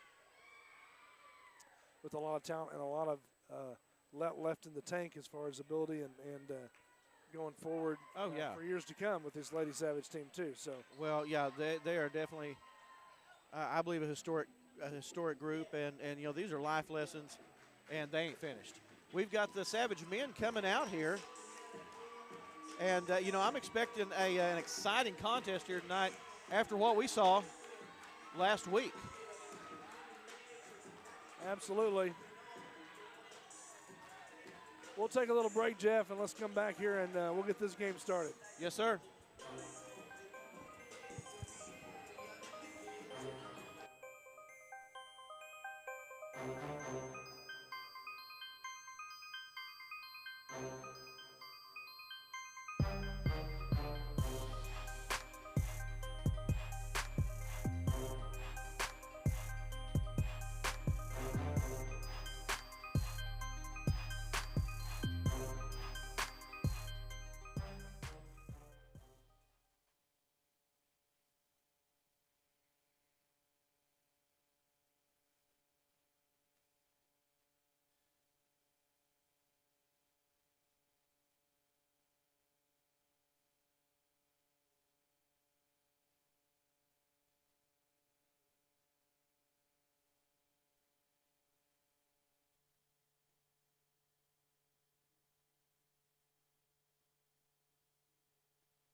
Welcome, welcome, Coach. How about them Lady Savages? We shot the ball pretty well tonight. We definitely I would say pretty so. well. I would say so. You want to throw Pretty some well, stats at us real I quick? think 13 threes, I think, is what we made That's tonight incredible. alone. Yeah, I don't have the final stats, but on the bench, that's Yeah. what we're keeping. And any So- night, everybody gets in the scorebook. I mean, yeah. all 11 of them scored tonight. It's a good night for sure. That is a great night. And, the reserves come in, and they were putting on a clinic Yeah, out there. yeah. I mean, these were young ladies that I had to look at the roster for because I just wasn't quite as familiar with them. And, like I say, they were putting on a show as well. Yeah, and that's kind of the talk before the fourth quarter, like, hey, just because we're out here, let's go play basketball. Let's not turn this into a JV game here. You guys go out, execute, take care of the ball, but if you get open looks, take them for sure. And they did, and they went in. So it was a fun night, Yes, it was. You've got to be proud. You know, something I pointed out to Joe, you didn't call your typical first quarter timeout. Didn't have to tonight. No. So what, give us a sort of an antiseptic version of what you say in the locker room at halftime of a game like this. Oh, try to keep intensity and focus. You know what I mean? When you're up big like that, you know the game's probably over. You know what I mean at that point, and it's about really coming out. And I want to take girls, finish them off, take care, make sure we stay executed, still play our type of basketball. That way we can get these subs in. You guys can get some rest. We can have fun during the fourth quarter over here. Well, and probably not so much with this group, but that's probably not always an easy message to convey. No. Because, it's kind of human nature. Yeah. You want to slack up a little bit, but there was no slack. No. We no, saw they young took care of ladies that business. don't typically get a ton of minutes out here getting floor burns. Make a shot. Yeah, they played hard. Yeah. I think that's probably the most impressive thing of the group that went in the fourth quarter was them diving on the floor, and rebounding and things like that. Shots are going to go in a game like that. Momentum. There's only one God, but we'll say the basketball. I only believe in one God with a capital G, but the powers that be for basketball. Exactly. When momentum goes, rewards energy like that. Well, Big Mo does. I promise you that. And a lot of fun tonight. Now, a little bit tougher to look into the crystal ball. What do we see down the road for these we ladies? will play the winner of Broken Bow Seminole next Thursday night at Crossings Christian. Now, do you know anything about either one of these? We've played Seminole a few weeks ago. Yeah, we had them up here. Beat them by 43. Broken Bow, they can play a little bit. They're long, athletic. That'd be a tough matchup. At this point, you know what I mean? You keep winning, every round's going to be better. Interesting. I believe Broken Bow's also the Savages. Yeah, you are. It'd be black and gold if that's the that's matchup tough. that happens. Black and gold Savages with black and gold Savages. So that would definitely be interesting. You said that'll be at Crossings Christian, right? Yep. So all of our regional games will be at Crossing Christian next week. Okay. Yeah. Okay. So, exciting night for the Lady Savages here. What do we take away from this as far as what we can? Oh, I mean, there's life lessons here. Right. Don't give up. Keep on playing. And I know Joe was talking a few minutes ago, and you learn. I mean, you build this momentum, and it just, it carries on with you. And you mentioned momentum a few minutes ago, but do you ride this? How can you keep this high all week? Absolutely. I think a part of that is, Warden was being boxing one. It took her a little while to get going offensively, and Jaden Wilson, she got going in the first half. So what happened? Jockaway shooting the ball rail right now. It's good for those other girls to get to know on a night like tonight that they're capable of scoring too. We don't have to rely just on one person to get everything done. Absolutely. Coach, I have one question for you. I mean, you're going into the playoffs here, and they're going to watch this film from tonight and go, well, Warden didn't have to do much tonight, but she didn't have to do much. Hey, but then look at everybody else they carried. I think she still ended up with 16 or something like that. So what happens is everybody else starts making shots, so then they have to respect everybody else, and then that opens it up back to her. Absolutely. I mean, man, I'll tell you what, that shows the depth of your team over there, though. Yeah, I think that's going to be hard for people to get their head around a little bit going down the road in the playoffs. Yeah, we shoot a lot in practice, and we kind of take pride in that. Like we have a unwritten rule of Tecumseh girls basketball. That's if you're open, you better shoot it. Because, we practice a lot and just give them we try to pump them full of confidence when it comes to shooting. So the more people that can make open jump shots, the harder we are to guard. But it's one thing to say that, and it's another thing to watch it happen tonight, after tonight. everybody's just boom, boom, boom. Yeah. They couldn't miss. Anytime, like I said, everybody got to score. And then the girls, the starters are over there. I don't know what. What is this thing? I have no idea. I don't know if Randy got him on the camera or not. It looked like they were rowing a boat or something. Yeah, I don't know. I'm going to have to go back and watch the film on that. But them being supportive of their teammates like that. That's huge. And that's the fun stuff. Right, yeah. That just builds and builds and builds. Yeah. And you've got a snowball that's coming downhill there that you do not want to be in front of. No. So we're looking forward to, I don't want to sound arrogant, but we think we're pretty good, and we think we can play with anybody. I would think so. I would think so. We don't go into any game expecting to lose. It doesn't matter who's on the other side of it. And that's kind of the mentality we're going to take going on forward. That's how we're going to do it. We've seen that in other games. We've seen other games that are tougher, and but you've kept it close and you've stayed in it mentally. Yep. And that's got to feel good for you going forward to know these girls are tough. Yeah. And they can handle a tough team if they need to. So they can handle the adversity. My seniors now, they've never lost a district game, like a district championship. Yeah. Boatman, Warden, Oliver, and Lawler, who's a manager now, we've never lost a district game. So that's 4 in a row for us. So that's awesome. Headed in the right direction. We're up here getting nervous on occasion, not tonight, of course. But no. I'm up here kind of sweating it, and they're down there like, what? Right. We got this. Yeah. And that's humble but confident. It's very impressive. Yeah. And man, we love to watch these girls. It's a fun night. We appreciate you guys coming out and covering Yes, sir. us. For sure. Thank you, and go Savages. All right, thanks. You listen on the hub, watching on the hub, Coach. Absolutely. Thank you very much. Thank you. Hey, I'll tell you, that's just a quality program, and it is. You know, you talk to Coach Gentry, and you know why it's a quality program, because he's doing all those things right, and they're doing all those things right in practice. Their mind's right when they come out here, and how much of that is coaching? And a whole bunch of that is coaching. When you've got these girls ready to play, under any circumstance, when you have to hold it together when you're up by a bunch. You know, a lot of teams get up by 15 or 20, and then they kind of take their of foot off the pedal. Yeah. But they had the hammer down the entire absolutely. night, and you know that's impressive. You can't tell. You can't put these girls in that work their tails off during practice the whole year long and say, just kind of take it easy, don't. No. I mean, that's not right. You can't do that. You're teaching them the wrong lesson. Well, exactly, and it would be at the wrong time because you want them to keep their foot on the gas all the way through playoffs. And, you know, if they run into a team that they just are outmatched a little bit, maybe down the road, then they're just outmatched. But you learn from that. But I'll tell you what, it's going to take a lot for these other teams to step up and play Savage basketball with them. And, you know. Well, when you're, when these other coaches are going home tonight, you know, looking at max preps or whatever you look at, and you see that score, that's got to strike a little bit of fear in your heart. Well, and again, it really kind of messes up your film because if you're a coach and you haven't really played the Lady Savages here, and you're Broken Bow coming in, and Seminole, of course, you've seen them. Seminole, you're already shaking in your boots because you've been beat by them by 40-some points. You know how that feels, but Broken Bow, maybe the other situation where it's going to be really deceiving to look at that film and go, now who do we key on again? Yeah. Because a whole bunch of people were making a whole bunch of baskets that don't normally, and it just goes to show you the depth, again, of that Lady Savage team here over there. Well, you key on one or two of these Lady Savages, and it's going to be a big, big mistake. I'm not sure if I looked at the film, I would have said, you know, gosh, if Stalin comes in for Barry, I don't know. We might have to triple team her. Yeah. I mean, you know, and Barry on a if all of her shots were dropping on a really good night, you'd probably say we're going to triple team her too. You know, so just a lot of preparation is going to have to go into meeting this Lady Savage team by any other opponent. I wouldn't want to have to game plan for it. No, absolutely. Well, let's take a quick break or two. We'll come back and kick off this next game. Got some more ball. Absolutely.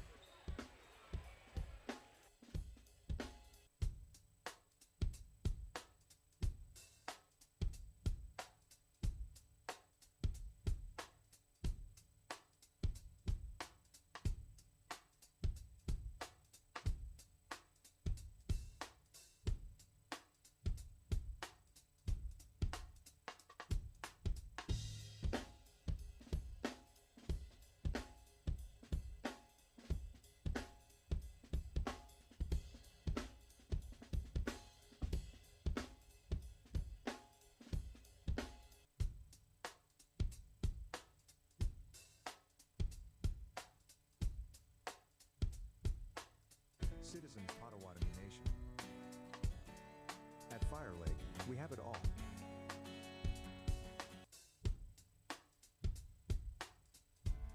This Hub Network broadcast is brought to you in part by these sponsors. County-wide and Son, Define Boutique, Gilbert Insurance and Tecumseh Tag Agency, Ralph's Pharmacy, and New Ideas Printing.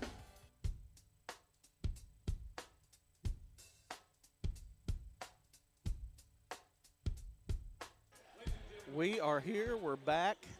Just when you thought it was safe, here we are. And we've got some basketball coming up here. Some more basketball, rather. We've got the Savage men getting ready to tip off. And they're doing the introductions for the starting five for the Knights, Crossings Christian.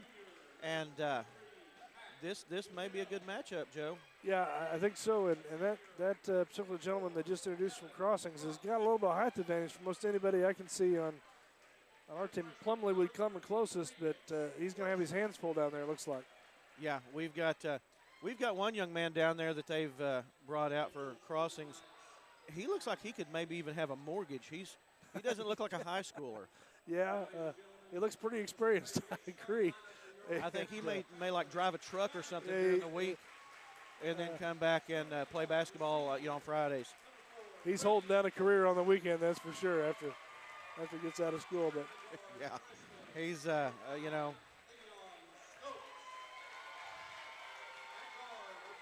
he's getting like a league minimum or something.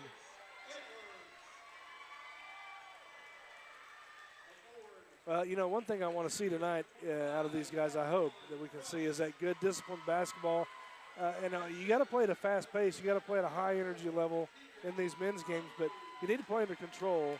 And the more you control the ball and the more you can avoid those easy mistakes that get you down fast, it keeps you in the game, and maybe you can, come out on top that way. But you're going to have to play disciplined ball. Well, yeah, you're 100% right. You got to play smart basketball. And that's why you stay in these games in the playoffs. And more than likely, and I come in tonight not knowing a whole lot about either one of these Crossings teams. And from what I understand about seeding, we may see a seeding matchup kind of transversed of what we saw in the ladies' game. So Savages may be a considerably lower seed here.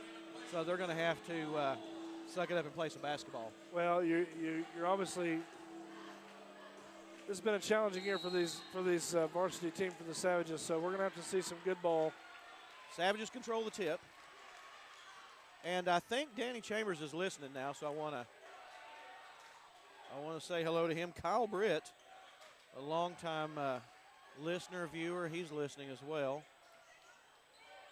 Edwards puts his shot back, doesn't quite go in.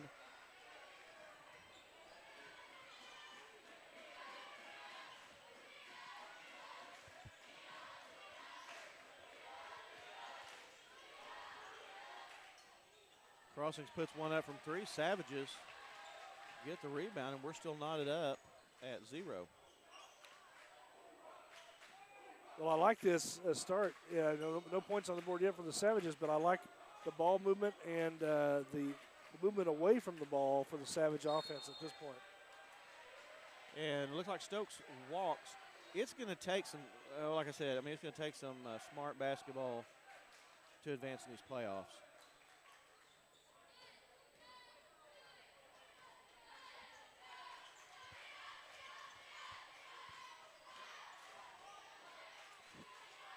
Shot one from deep there. Nice long rebound by Edwards, though. Nice way to get up high, meet that ball.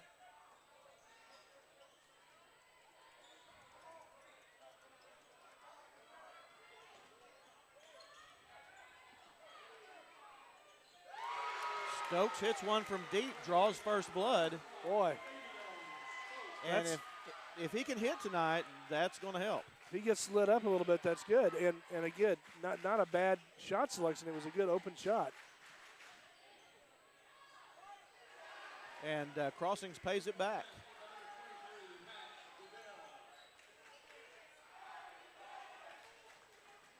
Oh, yeah. Got into him with the shoulder just a little bit there, trying to run with him, trying to run with Stokes. Or is that Overstreet? Sorry. That was Overstreet. Overstreet.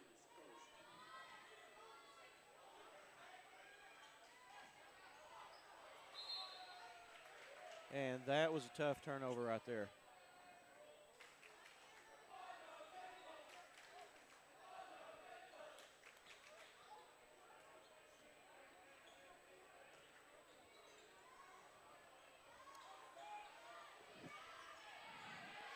Yeah, good defense there.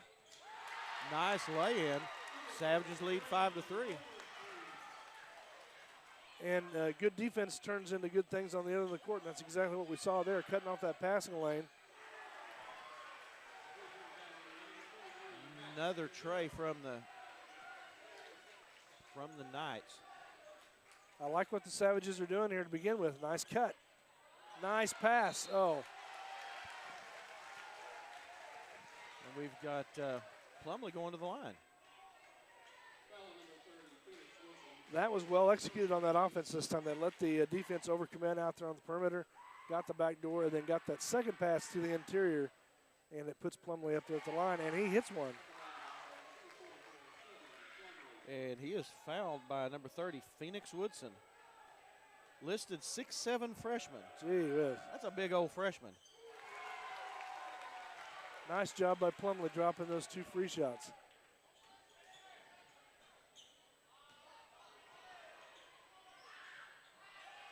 And nice post up there by Plumlee. Oh. And I'm thankful he didn't commit the foul there. Yeah, but I saw him go over his back, and I thought, ugh.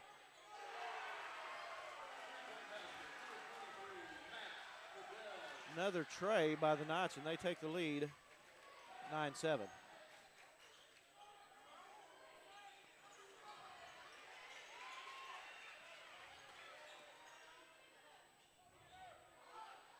Edwards thought about it.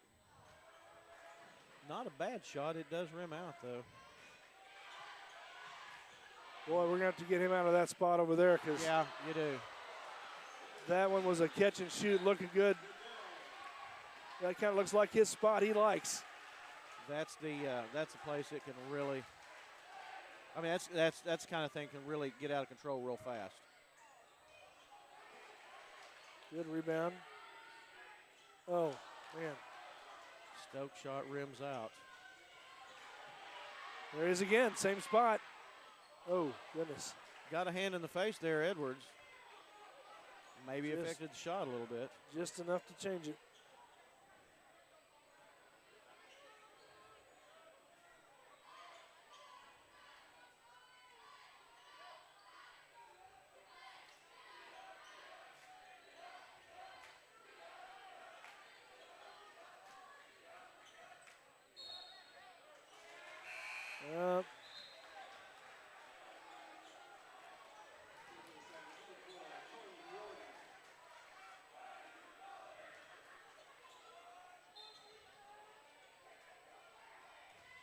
Savage has no reason to change their body language right now. You need to step it up and keep the energy going and stay in here mentally at least. And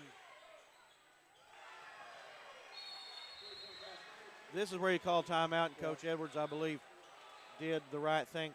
You know, we were talking about a young man that I thought looked like he had a mortgage. They've got him listed as a freshman also. Wow. I mean, he's got a huge body for a freshman. I mean, let me tell you, the height advantage over there from the Knights is significant. Like I said, Plumlee matches up with at least one of them, but the problem is there's about 3 of them over there. Yeah, they've got him listed at 6'6", which, you know, I mean, the entire roster, you can probably take 2 inches off straight across. But maybe. I mean, that's typical, I think. Now, when I say that, I'm talking about our roster as well. Well, yeah, right. You know, I remember a coach had me listed one time as 5'8", 140, which is not that impressive, but I still, 40 years later, have not hit 5'8". You're still working on that. Yeah, I'm hoping, but, you know, I don't know. The second number came pretty easy, though, I'm sure. Yeah. It, man, it disappeared in that rearview mirror like you would not believe.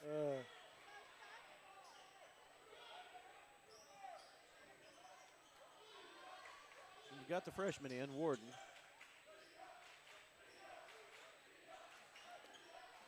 He has subbed in for Stokes. Savages having trouble at this end of the floor after a pretty solid start.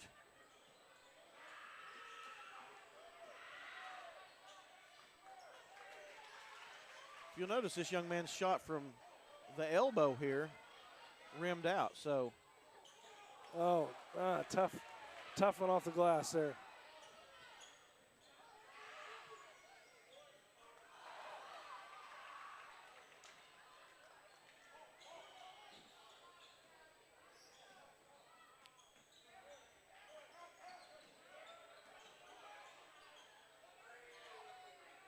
Yeah, Edwards for three. Nice stroke on that shot. Nice pass, knowing where Edwards was. Yeah, very heads up. Now we've got Kenny Hacker getting ready to come. I mean, Hatcher, did I say that? You did, but. That's my guy. He's getting ready to come in and hopefully body these young men up down low. Well, that was a walk there, I think, by the Knights.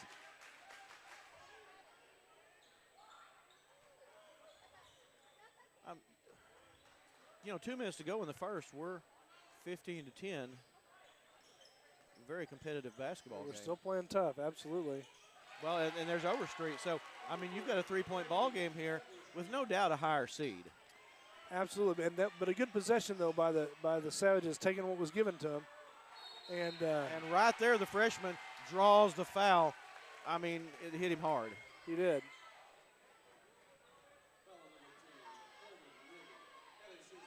And hopefully, you know, some of these younger players on the Knights, you can take advantage of that a little bit, put them in a little bit of a pressure cooker, and maybe let them make some easy mistakes there. The immaturity, yeah.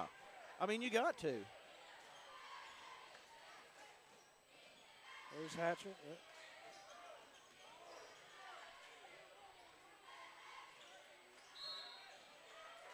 And Edwards draws a foul on the floor, and that's going to be on number 24. Well, and I think the Savages are onto something there. They keep up that dribble penetration going in and making those 1 and 2 positions for the Knights play a little tougher out on the perimeter.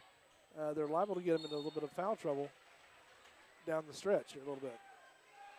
So number 24 is Evan Krotz. His sister had to be a sister because how many Krotz can there be? Not too many. You know, hit a couple of nice shots for the Lady Knights a few minutes ago.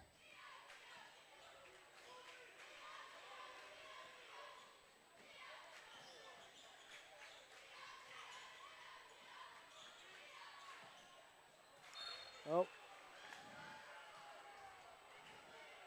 Hatcher knew it as soon as he put his hand out there on that one. He knew he was going to get called on that one. But well, I mean, you know, it's late in the first quarter. You're coming in off the bench. You got 5. You need to use them, especially in a situation like this.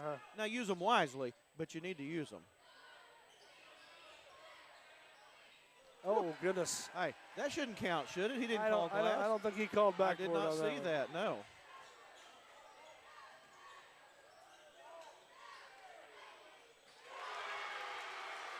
I tell you what, that feels good, though, when you can trade them like that and keep the points on the board and keep that a three-point game. Ball game. We got 45 seconds to go.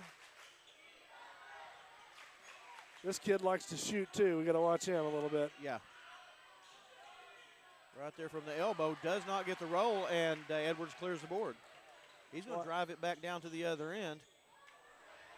Man. Little spin move does not go in. He was hoping for a little contact, but didn't get it.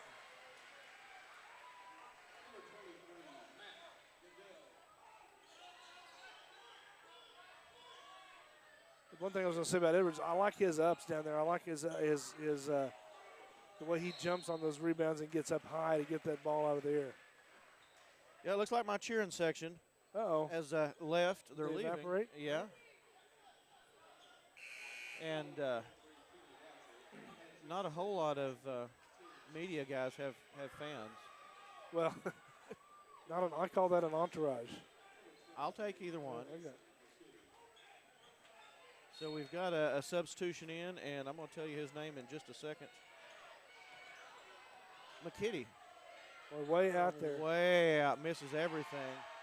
Let her go. It hit the wall over there. So after one, Savages trail by 5.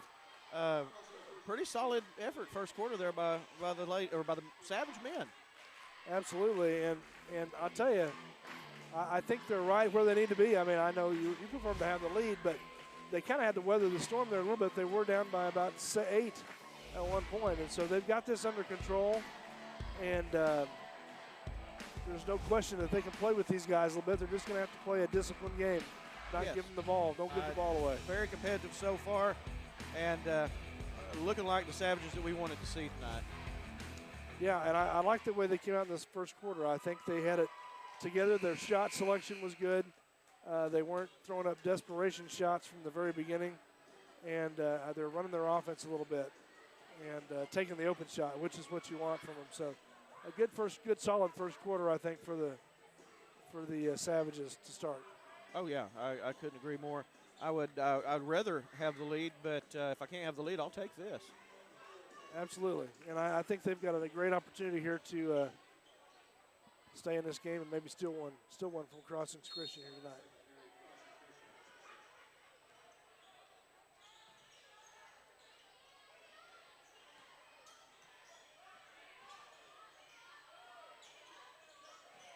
Well, they are crisp passes, I'll tell you. Oh, Plumlee. Golly, that's tough. That wasn't Plumlee. I'm sorry. That was Plumlee, wasn't it? No, I think that was 44, was it? Yep. It was. I saw him come back down there, and, I mean, it was definitely hustle, but he got some contact.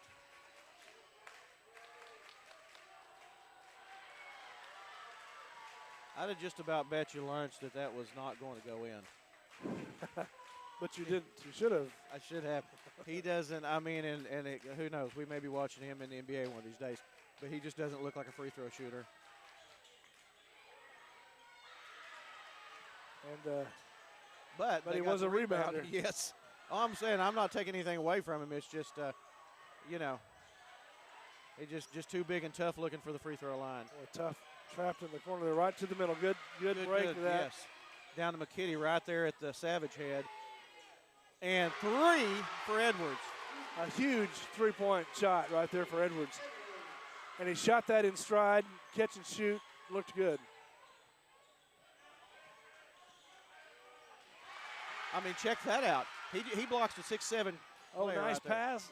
Oh. Everything but the finish, and Plumlee had to draw the foul there. There's a ton. He was wearing him like a cheap suit. But a good sequence for the Savages. A good steal down here. They got in the transition. And you know what I liked about that transition there is that they were looking for the open player coming into that. They weren't trying to force it down to the basket. Well, really a smarter, more mature Savage men team than we have seen, up until just real recently here. Absolutely. And I'll say they stepped out, and that was unfortunate there. I think that was the freshman that stepped out. But, they're playing a fun brand of basketball right now as well. They are. And their defense has been relatively impressive here, disrupting some of what Crossings Christian wants to do. Well, it's a 2-point game here. And that's not just offense. Because if you look at it, we're well into the second quarter, and there's 18 and 20 points on the board. Right. So there's clearly some defense. That shot did not look good at all when it came out. And that's going to be an and one there. That's tough. I think that was on Edwards maybe. Well, he just wasn't quite in the right position when that ball came off the rim. I could tell the way he was walking over there towards Dad that the foul was on him.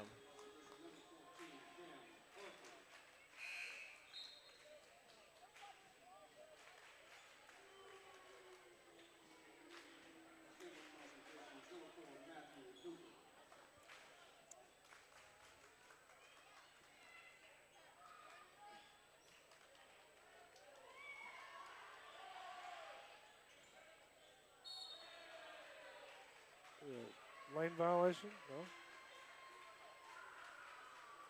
That did not count, I guess. No, I don't know if his lane violation or if he stepped over the. Oh, no, there's an offensive foul. So they do Am count I right? They do count that free throw. Yeah, but and I'm looking at the. I thought he said number 25. I'll tell you his name in a second there.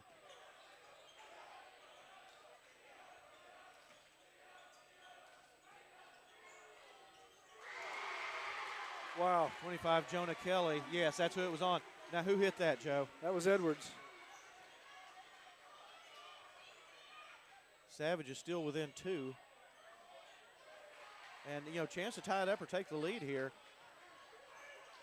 Heck of a first half so far by the Savages. Absolutely. That was a little off.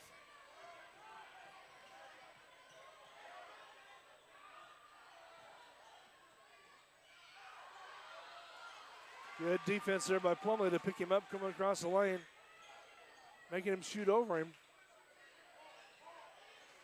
Yeah, 100% affected the shot there.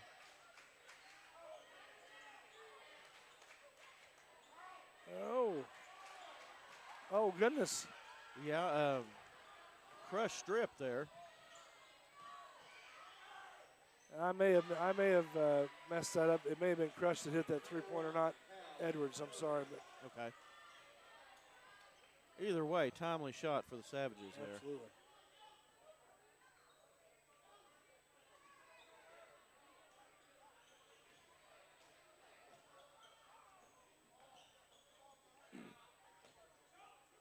I could feel Danny yelling at me through the device he's watching on. Uh-oh. That's a freebie right there. You get a shot like that, you better take advantage of it. And, of course, they did. Kind of lost track of the player in the backcourt there a little bit.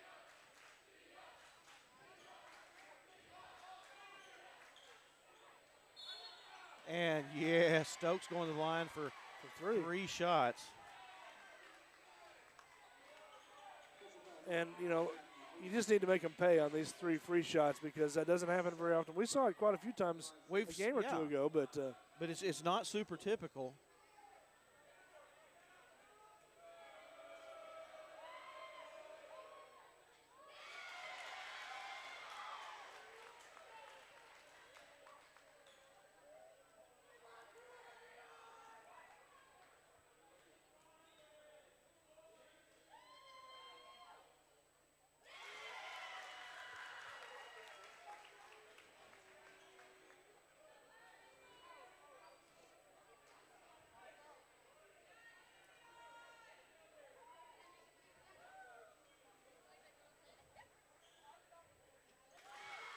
all 3 of them. That's just what you want right there. Savages only trailing by 3. If I'm Coach Edwards, I'm pretty happy with how the Savages are playing right now. You got to be pretty happy.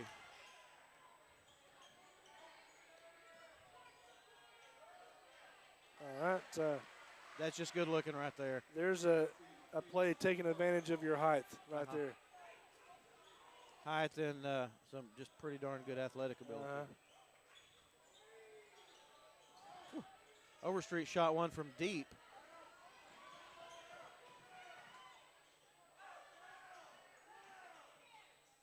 Good defense getting back this time. That was good. Yes, and I thought that Knights might have numbers.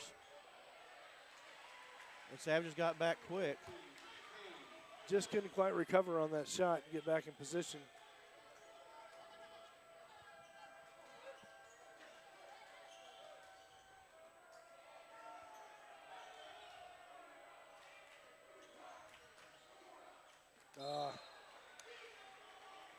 Plumlee not quite ready for that pass to come into him. That's tough. You got to be real careful right here. Savages trailing by 7, which is their biggest deficit of the night.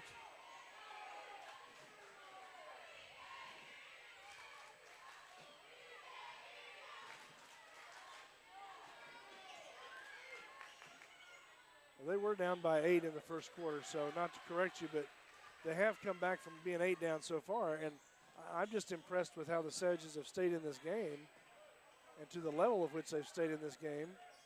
They've absolutely hung tough. Overstreet shot rims out there.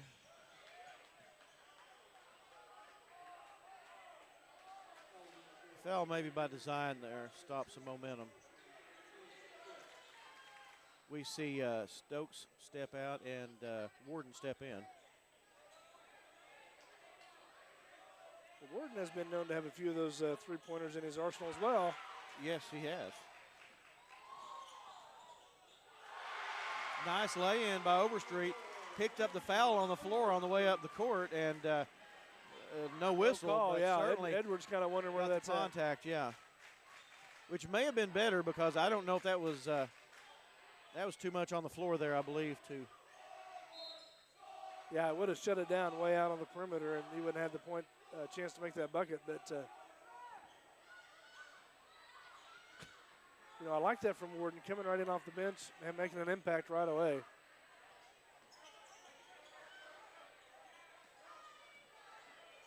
Plumlee putting one in. Savages right back in it, trailing by 3. Again, disciplined basketball so far by the Savages.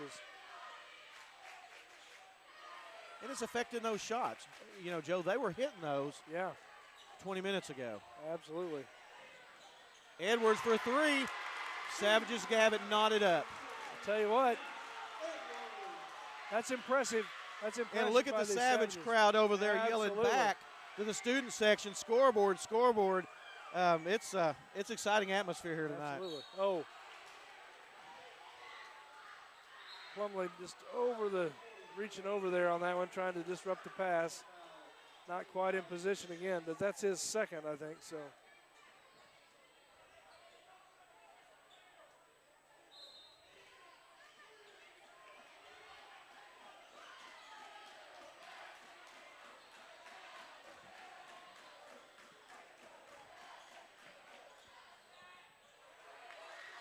Here we go. Freshman clears the board.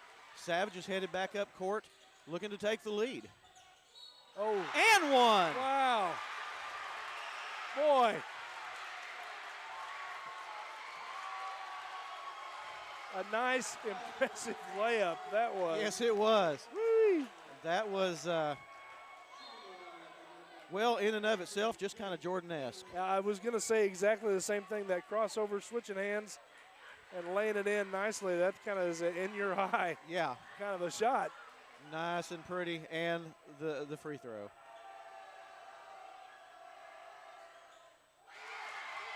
Old-fashioned three-point play for Edwards. Savages lead by 3. That's a 6-point swing in just a couple minutes or a few seconds here, actually. Yes. And another takeaway there. Coach Edwards trying to push him up court. Oh, and good a little idea. wild there. Good idea. But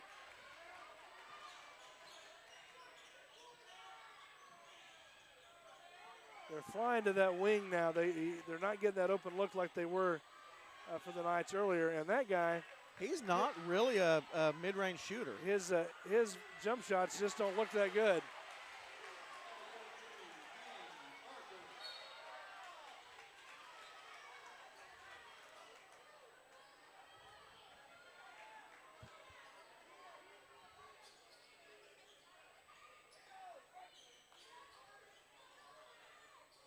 Ball back to the middle.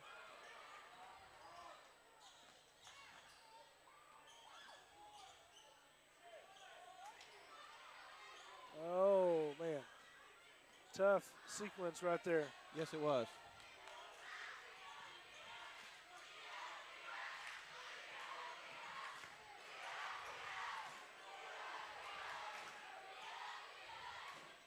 Sometimes those big guys are not super hard to strip, especially as young as he is. And Savage is exploiting that right now.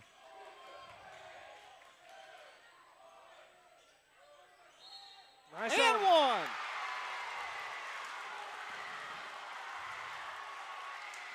Savage is back on top.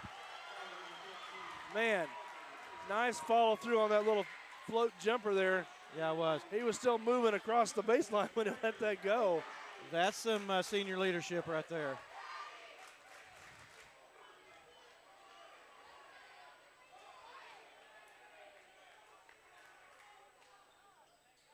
Oh, goodness. Shot rims out. 3 seconds to go.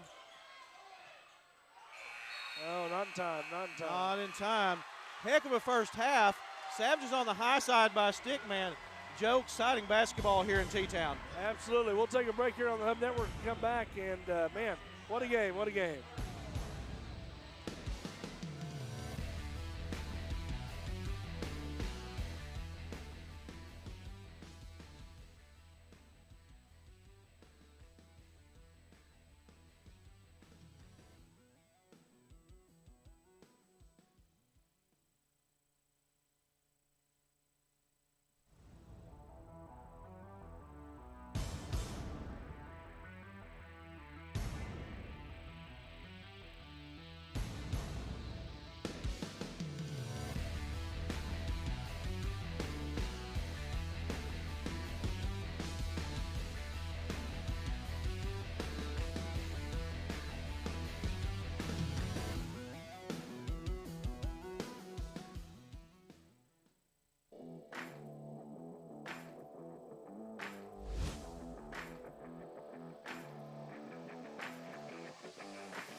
Welcome to Immediate Care of Oklahoma. Come visit us at our Tecumseh Clinic located at 502 North Broadway. At Immediate Care, we meet people where they're at to provide compassionate and efficient care in an honest and respectful manner. We offer a wide range of services including x-rays, physicals, drug screens, occupational medicine, flu, strep, and COVID testing, and much more. Book an appointment online at immediatecareok.com. Come see us so we can get you better, faster. The Farm Bureau Insurance, Todd Colburn Agency. Most valuable player football. Catch it all on the Hub Network Tecumseh Facebook page. Little office with a big welcome. Come see us.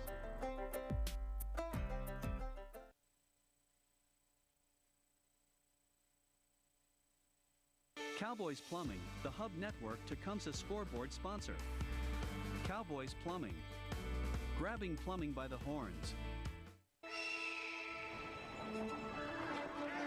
Now, cowboys have a particular way of doing things. They take pride in their work. They strive for perfection. Cowboys know that a man is only as good as the work he performs. Now, we may not show up on a horse, but we'll take your plumbing by the horns. Cowboys Plumbing.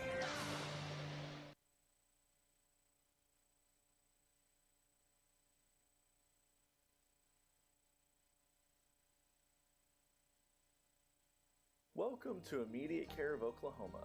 Come visit us at our Tecumseh Clinic located at 502 North Broadway. At Immediate Care, we meet people where they're at to provide compassionate and efficient care in an honest and respectful manner. We offer a wide range of services including x-rays, physicals, drug screens, occupational medicine, flu, strep, and COVID testing, and much more. Book an appointment online at immediatecareok.com. Come see us so we can get you better, faster. The Farm Bureau Insurance, Todd Colburn Agency. Most valuable player football. Catch it all on the Hub Network Tecumseh Facebook page.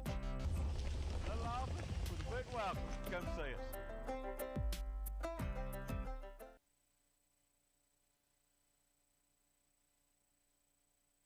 Cowboys Plumbing, the Hub Network Tecumseh scoreboard sponsor. Cowboys Plumbing. Grabbing plumbing by the horns. Now, cowboys have a particular way of doing things. They take pride in their work. They strive for perfection. Cowboys know that a man is only as good as the work he performs. Now, we may not show up on a horse, but we'll take your plumbing by the horns. Cowboys Plumbing.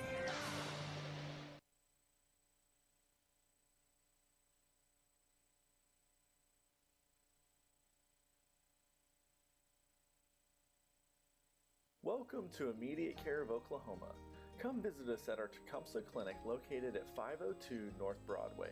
At Immediate Care, we meet people where they're at to provide compassionate and efficient care in an honest and respectful manner. We offer a wide range of services including x-rays, physicals, drug screens, occupational medicine, flu, strep, and COVID testing, and much more. Book an appointment online at immediatecareok.com. Come see us so we can get you better, faster. The Farm Bureau Insurance, Todd Colburn Agency. Most valuable player football. Catch it all on the Hub Network Tecumseh Facebook page. Little office with a big welcome. Come see us.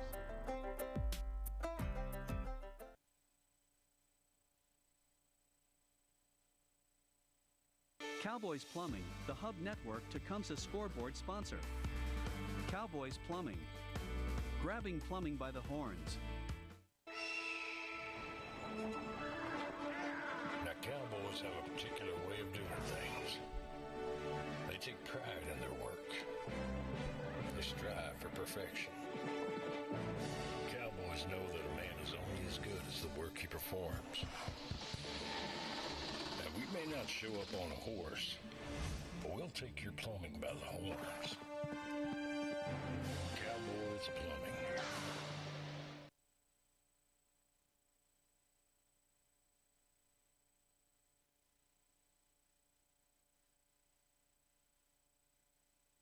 Welcome to Immediate Care of Oklahoma. Come visit us at our Tecumseh Clinic located at 502 North Broadway. At Immediate Care, we meet people where they're at to provide compassionate and efficient care in an honest and respectful manner. We offer a wide range of services including x-rays, physicals, drug screens, occupational medicine, flu, strep, and COVID testing, and much more. Book an appointment online at immediatecareok.com. Come see us so we can get you better, faster. The Farm Bureau Insurance, Todd Colburn Agency. Most valuable player football. Catch it all on the Hub Network Tecumseh Facebook page. Little office with a big welcome. Come see us.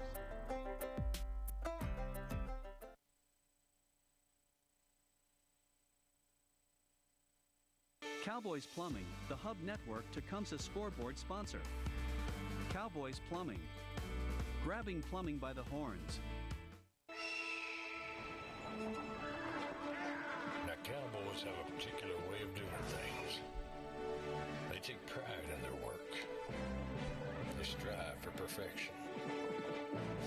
Cowboys know that a man is only as good as the work he performs. Now, we may not show up on a horse, but we'll take your plumbing by the horns. Cowboys Plumbing.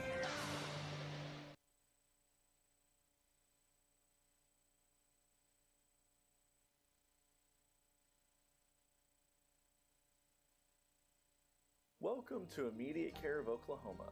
Come visit us at our Tecumseh Clinic located at 502 North Broadway. At Immediate Care, we meet people where they're at to provide compassionate and efficient care in an honest and respectful manner. We offer a wide range of services including x-rays, physicals, drug screens, occupational medicine, flu, strep, and COVID testing, and much more. Book an appointment online at immediatecareok.com. Come see us so we can get you better, faster. The Farm Bureau Insurance, Todd Colburn Agency. Most valuable player football. Catch it all on the Hub Network Tecumseh Facebook page. Little office with a big welcome. Come see us.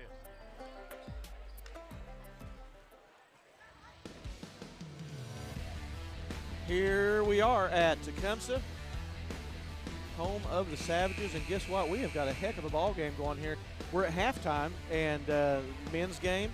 Savages on the high side, and some pretty entertaining basketball so far this evening, Joe. I'll tell you what, I'm extremely impressed with it because they've done exactly what we asked them to do, like they're listening to us right up here, right? But they came out and played some disciplined basketball. They were tough on defense, and their shots were going down. They were getting good shots and good looks, and the balls were dropping in. So that's a pretty good half, I think, for the Savages. Yes, it was. And, you say like they're listening to us, but you got to think they're going back and reviewing our show, on Friday nights after the game. I hope so. I hope so. Hope that's having an impact, yeah. It's a film session, right? Absolutely. Hey, I've got a guy walked up beside me, Dale Osment. I don't know what's going on out here. It's not Burl Ives. It's actually Dale Osment. And he is a good friend of mine. Really is. He's a man that I am happy and proud to call friend. Well, yeah, but a little bit better friend to me, right? Yeah, I thought so. Good to see you, Dale. Man, right there, Stokes picks up where he left off. Savages up by 4. Yes. Think we got a little bit of confidence? It makes all the difference. And right there in the passing lane, shortest guy on the court, or maybe the shortest guy, is Overstreet. Now, him and Stokes both pretty low to the ground. Oh, Overstreet rebound. Lays it right up there soft. Should have went in. Edwards for 3. Yes. Wow. Come out. Savages come into the third quarter swinging. I'm telling you, I didn't even give my normal third quarter speech like this is going to tell the tale, but yeah. I'm telling you, this is a good showing right now by the Savages. Yeah, it is, and it's just, keep on keeping on and do what you do. 3 times down the court for the Knights, and they've come up completely empty. And the defense is just tough for the Savages in there. They keep the ball. Well, they're going to have – jump ball's going to go over to the Knights. You know, I asked Danny, I said, are you watching? And he said, occasionally. I appreciate him gracing our airways on the occasion. He would never tell you. No, that he was wouldn't watching. admit it. He wouldn't let That's for sure. it.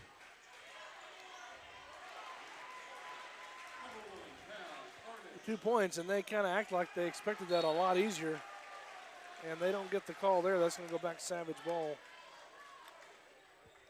Yeah, right there from elbow, just kind of pop and drop it in. And Savage is still just the hammer down.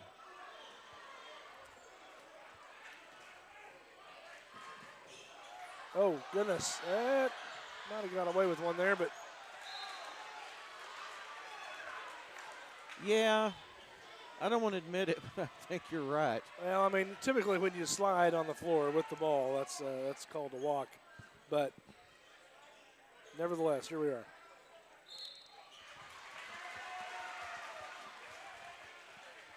And that's foul on number 30, right? That is. And as the scoreboard reflects, that's 3. And let me tell you, that can start to hurt just a little bit. Oh, goodness. that is Phoenix Woodson, 6'7". Wow, if that goes in. Nice. Big time shot by the senior Overstreet.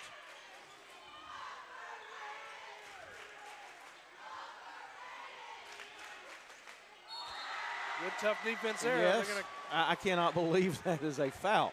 And, you know, Edwards left his feet back there. And if you'll notice, when he skied on that, and I thought he was going to come back down on him and commit the foul, but he kind of swam his way. He was kind of, you know, pedaling his way out of the way there. I don't know how you do that. like but looked like he was in water almost. It did. It did. And we've got Hatcher coming in for Plumlee. Plumlee with 3, so he, you know. Time to take a little break for a minute, yeah. And Hatcher's played tough. He has, and he's had a good defensive effort on that end of the court too. So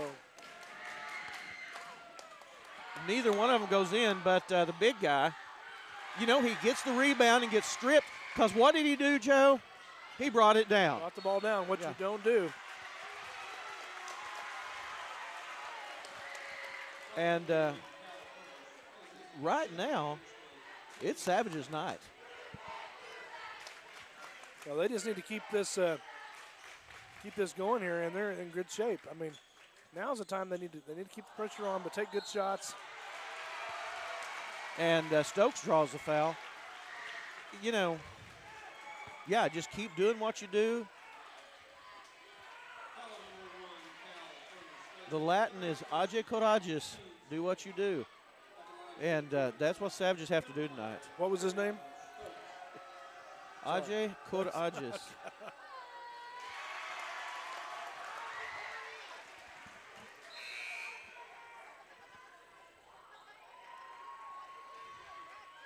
Pretty impressive start to this third quarter for the Savages. Absolutely. Hooper comes in for Furnish. Hooper and Furnish, that sounds like a law firm.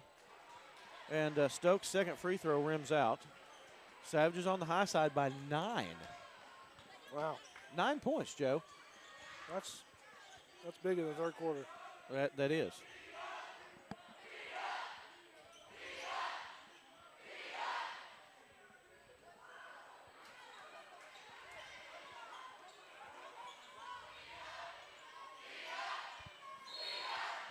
Whew. So that, I believe, is going to be on Crush, but the shot did not fall.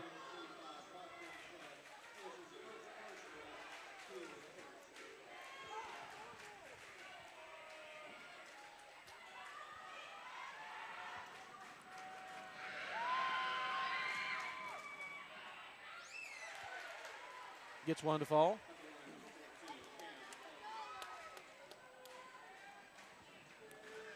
You know, there's some characteristics of this Savage team that we've not really seen to this point this year, and are really coming out acting like they've been doing it for weeks and months. you Yeah. know. Yeah, and it's I mean it's time. There's no doubt about that. And they're if this is how they're going to peak, that's what you want to see. Oh, that was a Absolutely is. tough sequence there for the Savage. That probably should have been some contact. And heck of a just a little defensive effort there by the Savages. Actually out to the Knights, but they had him pinned there at the baseline. And that's frustrating. Even you come away with a possession, that's got to frustrate the Knights. And that young man was popping trays at the first of the game. Yeah, and they've cooled him way down. They challenged. He was the one popping trays from that corner Yes. over there, and Yes. they finally caught up to him and kind of got a hand in the face, and it shut that down a little bit. And they really haven't gotten hot since on those.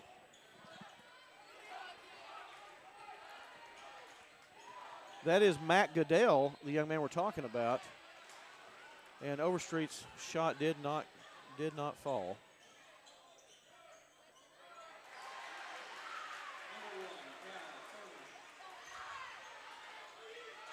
If you're going to weather a storm in the third quarter, it's good to be up a little bit to weather that storm. And Overstreet, he did. They double dribble that? Yep. Or an offensive foul. Was it off? I mean, he looked like he picked it up. Sure enough. Wow. Interesting. Savage ahead by 6. The lead has eroded just a little bit.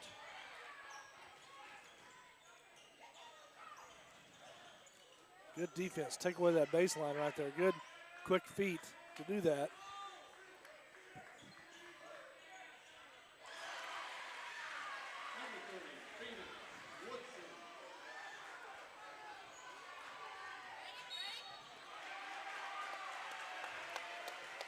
Overstreet draws the foul.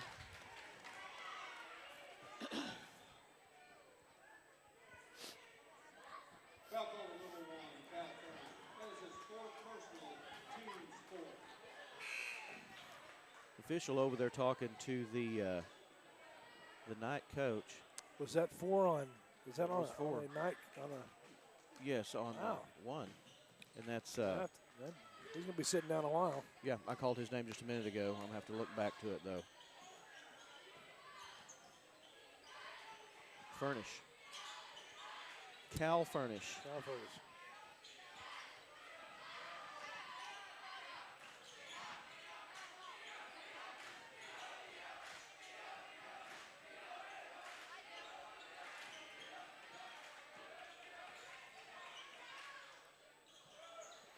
Turnaround jumper wouldn't go, but nice rebound.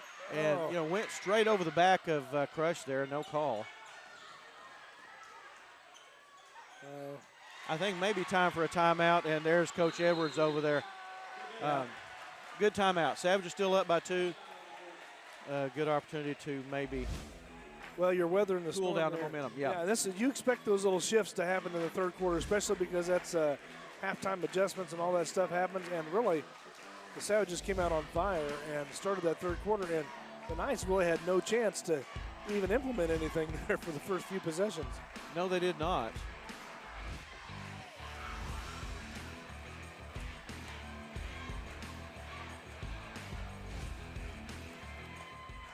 They've kind of stretched the floor out a little bit for the Savages here in this last minute or two of this third quarter, and that's given them some opportunities to get inside shots there on their end of the court, on the Knights' end of the court, and that's the reason for a little bit of the erosion of the lead, the 9-point lead that the Savages had. But that went from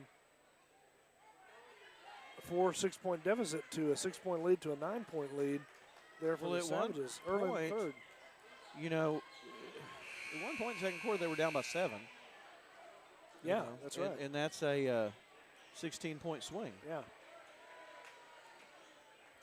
That tells you, though, if I'm a Savage player, that tells you, though, we can play with these guys. We can do it, and we just need to stay the course here. And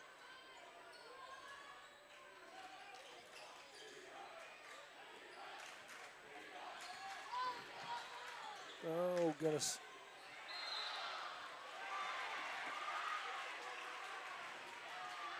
Called for the travel there. Got on the ground with the ball. Yeah, and that's kind of tough. I mean, obviously that's a travel. I don't know that he wasn't bumped a little bit, but.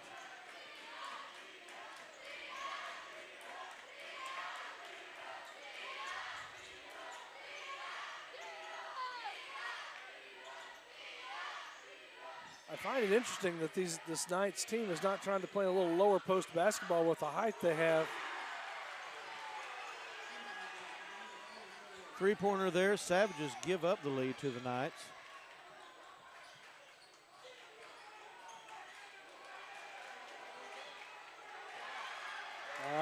Street ball didn't work there. A little bit of a run going on here by the Knights. Savages got to hang on, do what they do. We'll call that a nice pass. Yeah, that wasn't a miss.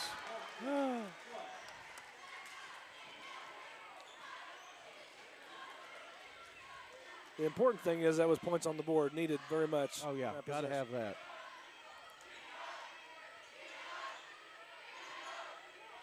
Not just for the mathematics, but for the, that's rough there. Yeah, doggone that's it. A couple.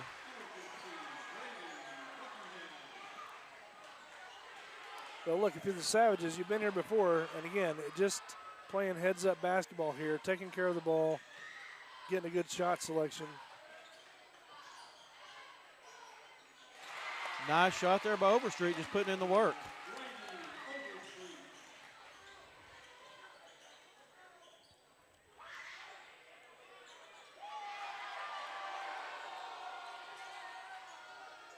A little bit reminiscent of that first quarter when the Knights,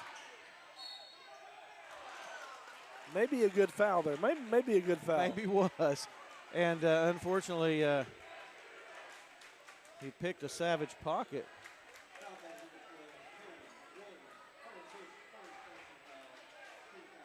And I was afraid he was going to try to slam it there. Yeah, it kind of I felt that coming, and fortunately Savage bodied him up. That was the freshman, wasn't it? It was, and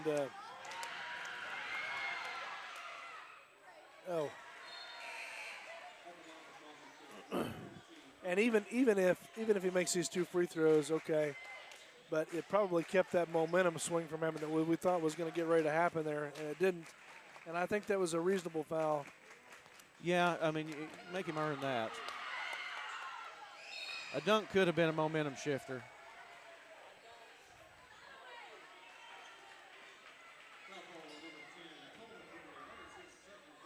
Pretty energetic crowd here for both sides tonight.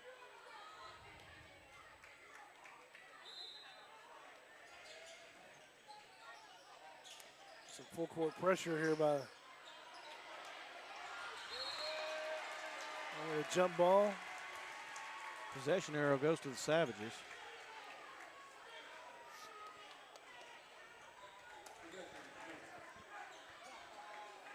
You know, we say it all the time, you got to get the ball back to the middle. You got to make crisp passes on these when you got full court pressure like this going on. Now they're going to back off just a little bit, but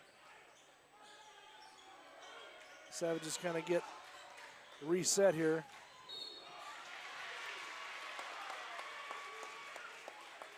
Freshman draws the foul. That may be is that a Cam Parker. That's just his second. Okay.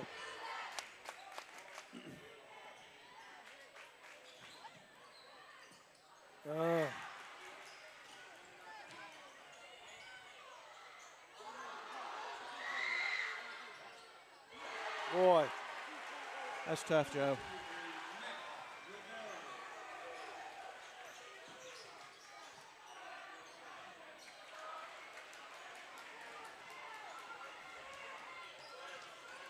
You just got to hang in there and keep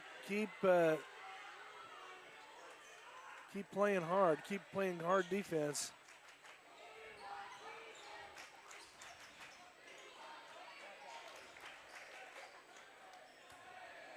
Knight's going to slow it down here just a little bit.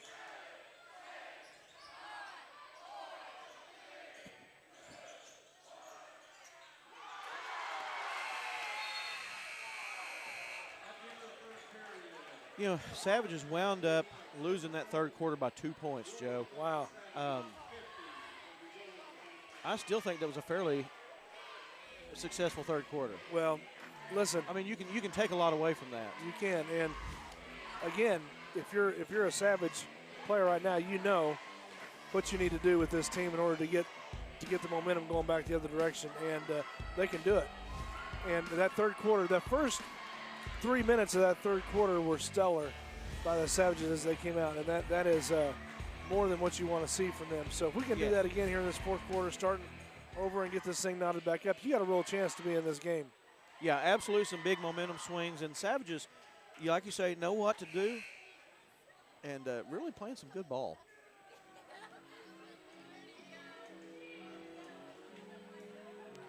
Savages do have to make up a 7-point deficit, but I think this game's up for grabs at this point.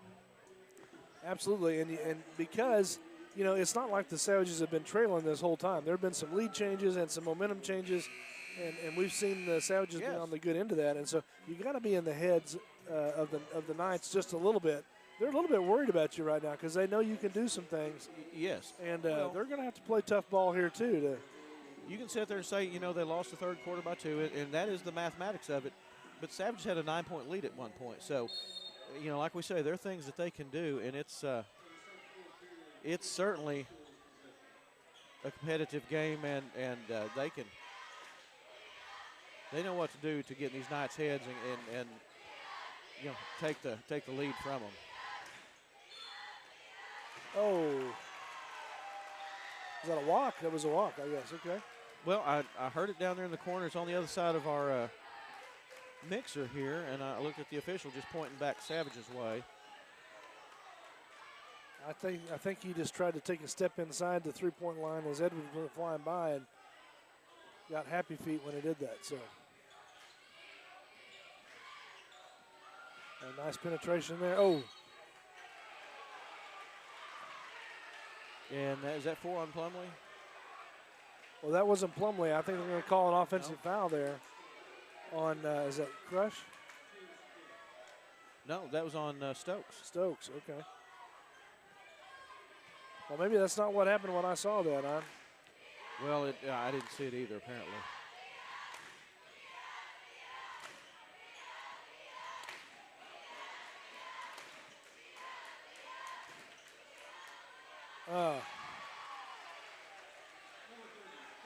Tough move to give up the baseline there, and he just got around through the crack, and hard to keep those lanky arms contained when you get behind the bucket like that. Quite the athlete.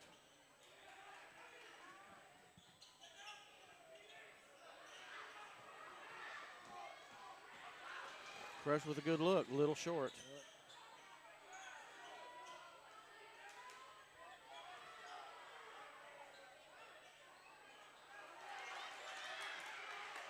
Oh, you're going to walk, yeah. All right, yeah.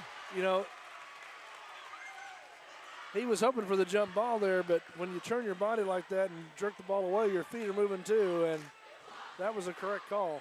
Yes.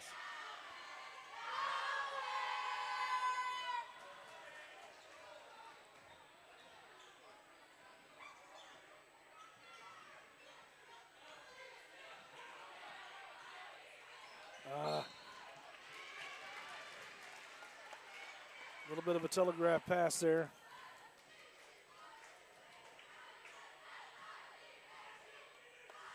Knights have ratcheted up the D a little bit. Very nice. Nice look. Oh. Plumlee goes to the line. Something that has been a little more impressive tonight by the Savages, because that little extra pass across the lane to Plumlee or Hatcher or whoever is there has been beneficial for the Savages tonight, either at the free throw line or as a result of a bucket down there. So Plumlee hits his first.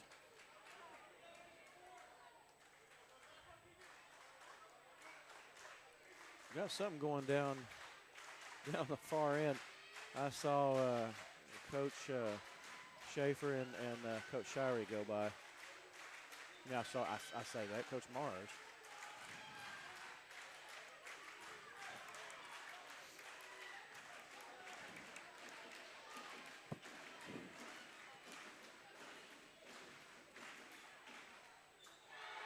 Tough one there.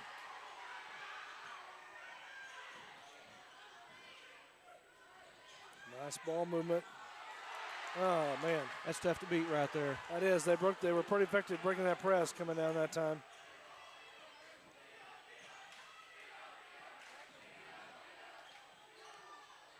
Oh, you'd think there's a little contact there, but, man.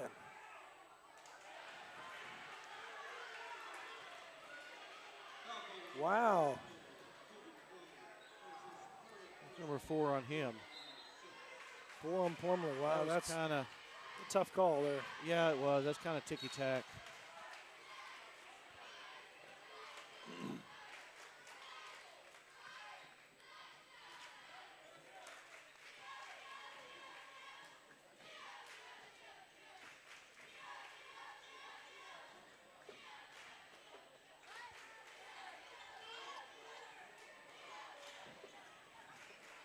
Knights with their biggest lead of the evening, and that's not going to help. Yeah, that extends it on out. Coach Edward wants to talk it over. And you maybe see it slipping just a little bit away from the Savage men. Well, the energy's down. I think the Knights have tried to reestablish some dominance on the shooting side here a little bit, and they've just shut down any kind of organized offensive attack we've had from the Savage end of the court here. Well, they've dialed up the D quite a bit, and it has definitely got in the way of the Savages' offense, as you said.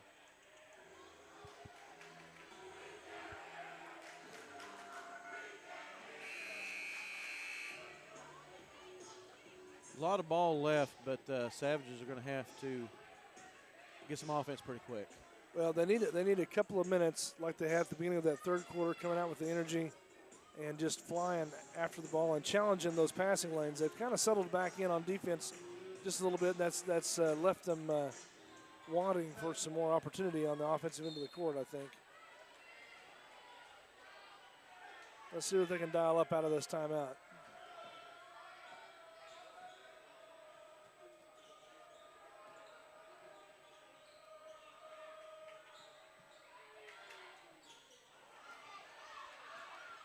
You know, that's probably the shot I would like to have seen. Uh-huh. Oh. And that's going to be it for Plumley. Golly. Well, it's going to be on Hatcher the rest of the night then, because that is going to be 5 for Plumley.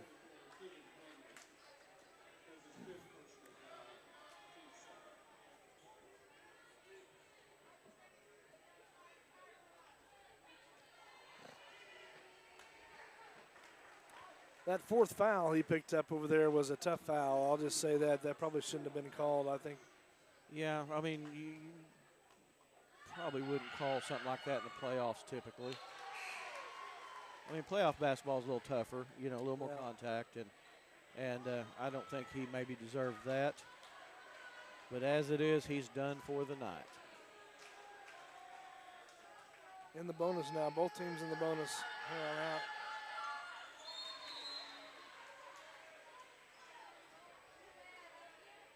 Well, man, they've just 3 quarters of good basketball here by the Savages, and now it's just slipping a little bit, but not impossible. They need to pick up the pace here. No, but like I said, they got to find some offense really quick. You really like a whole lot of what you've seen from the Savages tonight, though, a whole lot. Absolutely. And this kind of basketball would have won them some more games this year. Absolutely, and boy, they just kind of run into a brick wall here in this fourth quarter.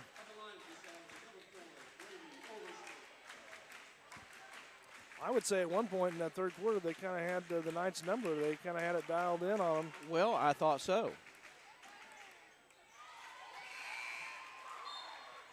And, you know, the good teams can put themselves in position to win late even after maybe lagging a little bit at times earlier in the game. And honestly, this type of basketball by the Savages a little earlier in the season may have taught them some things that would have made a difference here tonight. I think you're correct on that too, yeah. Well, that's tough when you can't. That guy's wanted to shoot that shot all night long, and he finally got to drain one.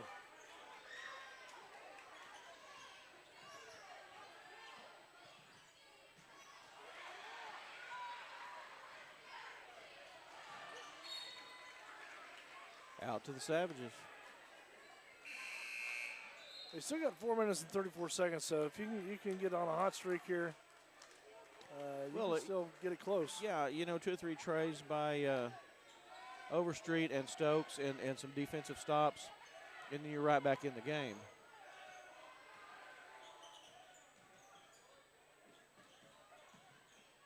Oh, nice cut. Nice play from Edwards there. Edwards just found the little lane there, open lane, and they were definitely on the same page on that.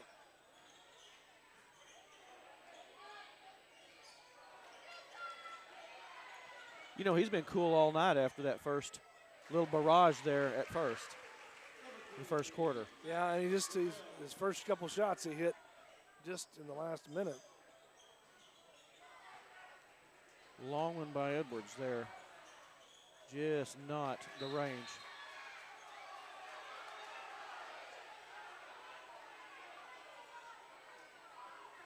So does the Knights coach remind you a little bit of Brad Stevens? Brad Stevens. Well, he coached at Butler and wound up coaching for the Celtics for a little bit. Oh. Yeah, maybe so, yeah. I can see that.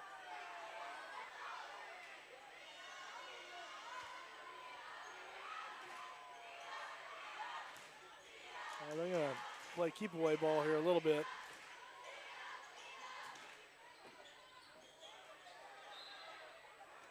What's the call here? Staying down here. Stays with the Knights. Yep.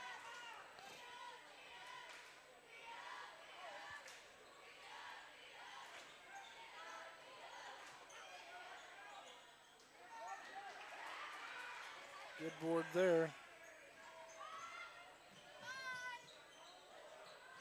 Oh. I'd like to have seen Hatcher go ahead and put it up down there early.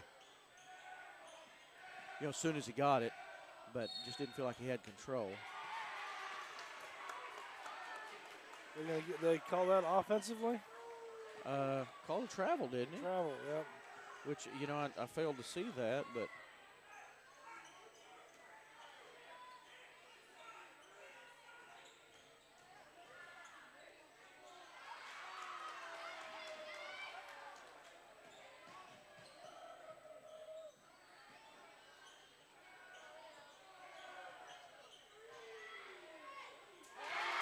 Nice tray. Is that Stokes?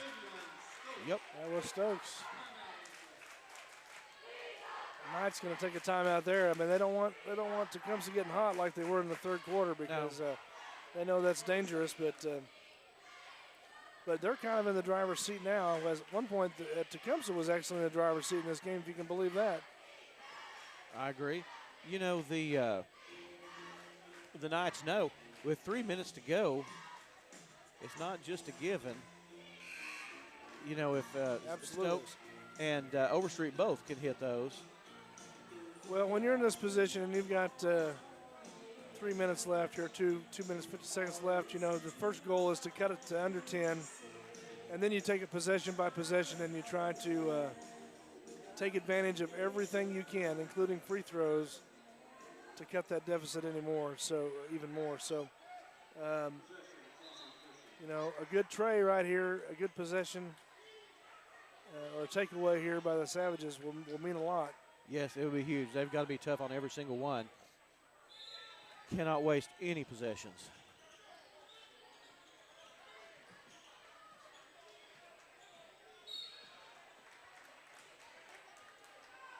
And that's the other thing you have to start doing is foul. There's really only it's still going to be a 1-and-1 shot here.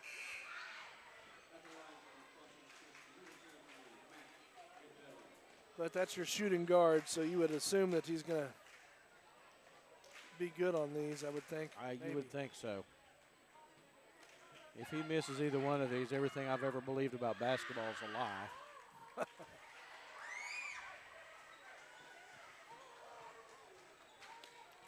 And I didn't catch, that was Stokes. How many is that on him? I mean, not that it matters a whole lot right now. Well, it's 3. I think that's 3 on him. But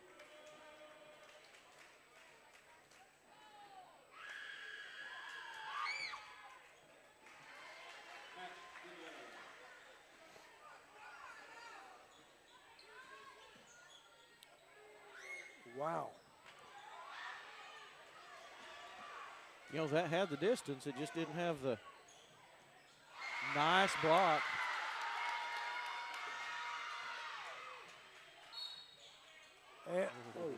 It was close. I thought it was going in too. And a nice little, nice shot there by Overstreet. Didn't fall in, but without the contact, I believe that would have fell.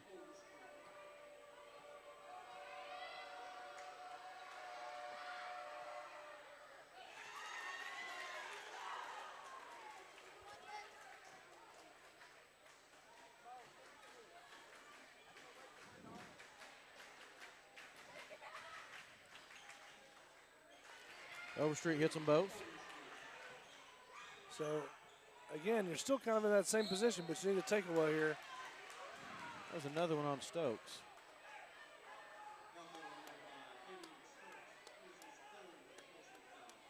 Okay, that's 3. That's 3, okay.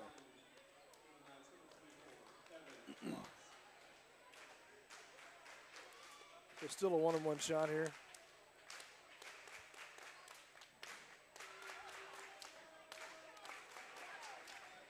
So if you can get this one to miss and then get down there and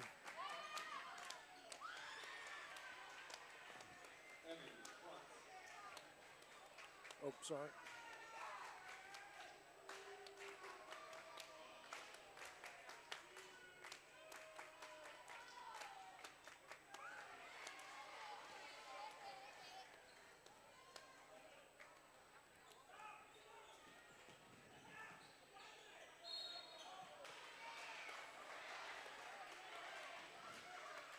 A walk. Honestly, Joe, I don't know. I think it was on that spin move. I think he just got called for a little extra step there. Oh.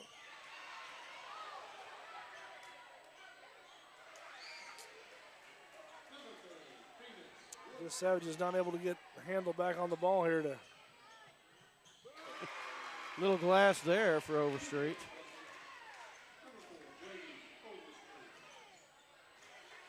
You can't trade buckets with him at this point. You're gonna have to.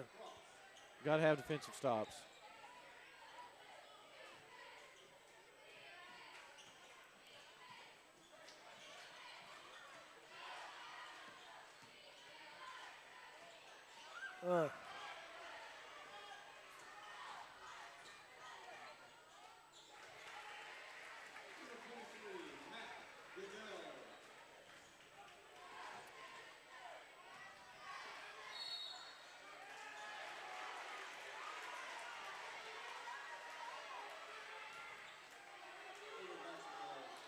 Well, this is a tough quarter for the Savages. I would say up to this point, or up to earlier in the fourth quarter, they were certainly right with the Knights, well within striking distance, but it's kind of gotten out of hand here late.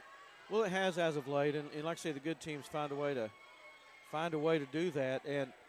But these Savages were right there with him for pretty much 3 full quarters, and you're going to be looking at maybe around a 20-point loss by the Savages here, maybe, But, man, it was much closer than that. Absolutely. That's not really indicative of what the type of play was tonight. But, Coach Edwards said this earlier in some interviews we had with him. You got to find a way to finish out these games. They just got to play a full 4 quarters of basketball, And that's where, peaking just a little bit earlier might have helped. Mm-hmm. A couple of games earlier, and you might be seeing a 2 or 3 point game here, and with a chance to win late. And as it is, it's academic now.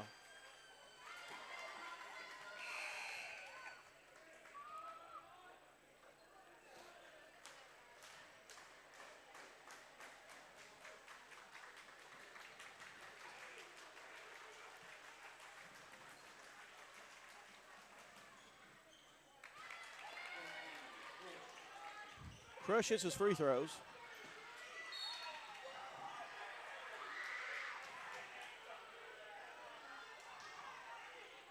You say he was on the baseline there, I guess. That's what it looked like. We're on the out of bounds. Student section getting a little raucous down there. And, you know, I see, if you'll notice, they go right around Hatcher and lay it in. Oh, Edwards, goodness. I'm not sure what that was about. Felt like he had a player ahead, and he did not.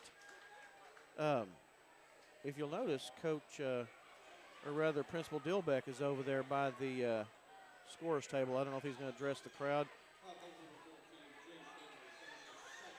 or what. He kind of looks like Pistol Pete standing over there.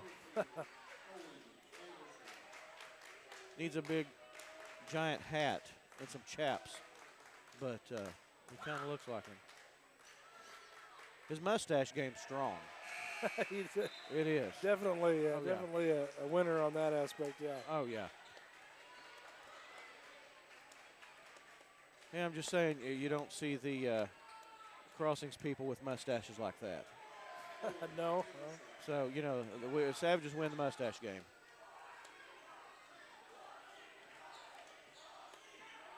Unfortunately, that does not advance you in the It does playoffs. not seem to help.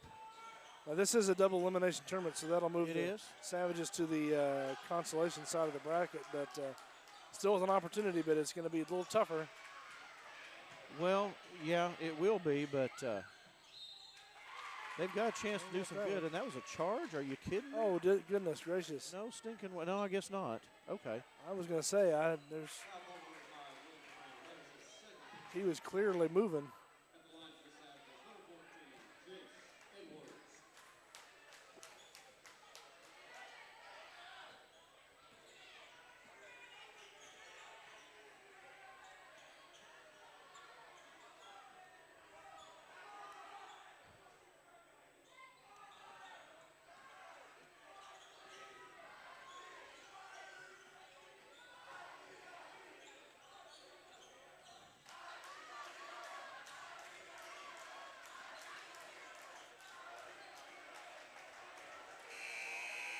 Joe, that is all she wrote. That is. Savages lose 67-84, but a whale of a game. I suspect played against a pretty decent Crossings team, and you know they look like they've got a lot of potential ahead of them.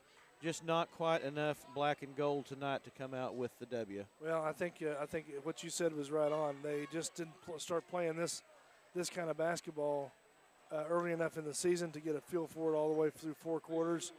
And that's a little difficult, you know, as far as trying to finish out these games. It only gets harder in the playoffs, right? So it does. It does, and you know they played a heck of a ball game tonight. They made us proud. There's times, you know, that earlier in the season you might just kind of grimace or kind of, you know, cringe a little bit at some of the play, but not tonight. They certainly made us proud the last few weeks, and they always do. I mean, they do. Day in and day out. These are our kids. You know, these are Tecumseh kids, and we love them. Coach Bull, I think he was the one that was rubbing my bald head when he walked by just a minute ago. I looked up, and I believe it was him. And we've got some ceremony going on. I don't know exactly why it was. Well, either way, Mr. Dilbeck, I mean, I call him Coach. He did, I believe, coach in the football program a few years back, but he presented the plaque there to the Knights. You know, kind of that's why he was down there, yeah. It was, I guess so. I didn't know if he was going to address the crowd or what. Seems like he may, I don't know. He may know the coach there. He may just be, being diplomatic, and he's a good guy. Have you met Coach Dilbeck? I have, just briefly, and he is a good guy. I appreciate it. He helped us. We were running down some keys one night, and he was helping us do that. So we appreciate it. Well, my youngest son just graduated from Tecumseh last year, and, he was good to us and treated us fairly, and I certainly appreciate his kindness and professionalism. You bet. He's one of the good guys, so for sure. So the Savage Ladies, both Savage Ladies and men move on. Savage Ladies in the winners bracket, the men in the consolation bracket. And unfortunately, we're not going to be there. No, this will be the last home game for us, and we sure appreciate everybody watching. We appreciate all the input, and we appreciate all the sponsors, absolutely. And if you get a chance, go by and tell any of these sponsors how much you appreciate the games being there for you guys. And we're going to be back next year doing the same thing. And so, yeah, it's been a lot of fun, you know, and these sponsors have made it possible. And, Joe, I want to say thanks for having me along. Yeah. And, you know, it's been a lot of fun. I've always been I'm a basketball guy, I guess. You know, I told you I was a Laker fan way back when I was a tyke. Well, that's unfortunate, but that's well, it is what it is. If Dad hadn't been a Celtic fan, I mean, you got to blame him. But you know, you also got to say those Showtime Lakers were awful fun to watch. Yeah, they were, as long as they weren't playing the Celtics. But anyway, fair enough. Hey, but no, we appreciate you've done a great job, Jeff, and Thank we appreciate that, and appreciate your commitment, and we appreciate the time commitment it takes to do basketball, because it's not always easy. It's different nights of the week, and it's just a little more difficult than usual. So we appreciate you taking time and being available to do all that for us, and hope to have you again. We'll stay tuned to the Tecumseh Hub Facebook page, and you might see all sorts of announcements about football and softball coming up. And yeah, who knows? I'll pop back up. I'm like a gopher. I'm going to pop back up somewhere. Can't get rid of you, huh? No. Good. Well, that's good to know. That's good for us to know. So, but yeah, we appreciate you very much. So, thank you, Jeff, for your time and effort. Yes, sir. So, what do we got going on down there? Well, I'm not exactly quite sure. It was just a little horseplay, and I think so. You know, I mean, pretty clean game tonight. Pretty good sportsmanship. You never like your opponent, especially if they win over you. But you know, all in all, up until right this minute at least, pretty nice group of kids coming in. Absolutely. And we appreciate them. I mean, the name of their school is Crossings Christian. First word of Christian is Christ, so you kind of, I don't know, you kind of label that, and you almost have a higher standard for them. But they were at least somewhat Christ-like tonight, at least as much as we were. Exactly. So, boy, now that's the turnabout's fair play, isn't it? Right? It is. Absolutely. Well, take us out of here, Jeff. All right. Well, for all of our sponsors, I can't say it enough. You're to thank for this. You're responsible for this. I do appreciate it. It's a lot of fun, and you know, like I said earlier, it just trickles down beyond us to the schools, and your dollars mean a whole lot to this community. To my lovely wife and family back home watching, Brooke, my wife's a fellow Savage. I appreciate she was here for a little while tonight. Went on home, but I promise you, I've said before, it makes all the difference in the world having the right person by your side. If you don't understand that, call me up and we'll talk about it. Joe, thanks for having me. My middle son, Brandon, don't get to talk to you very much, and that's not your fault. I know that. We love you. Come back home anytime. The door's open. We'll kill the fatted calf. We've got a good life there, and you need to be a part of it. I am Jeff Thompson, and one last time, I'm going to say so long for now. Don't just have a good night. Have a Savage night.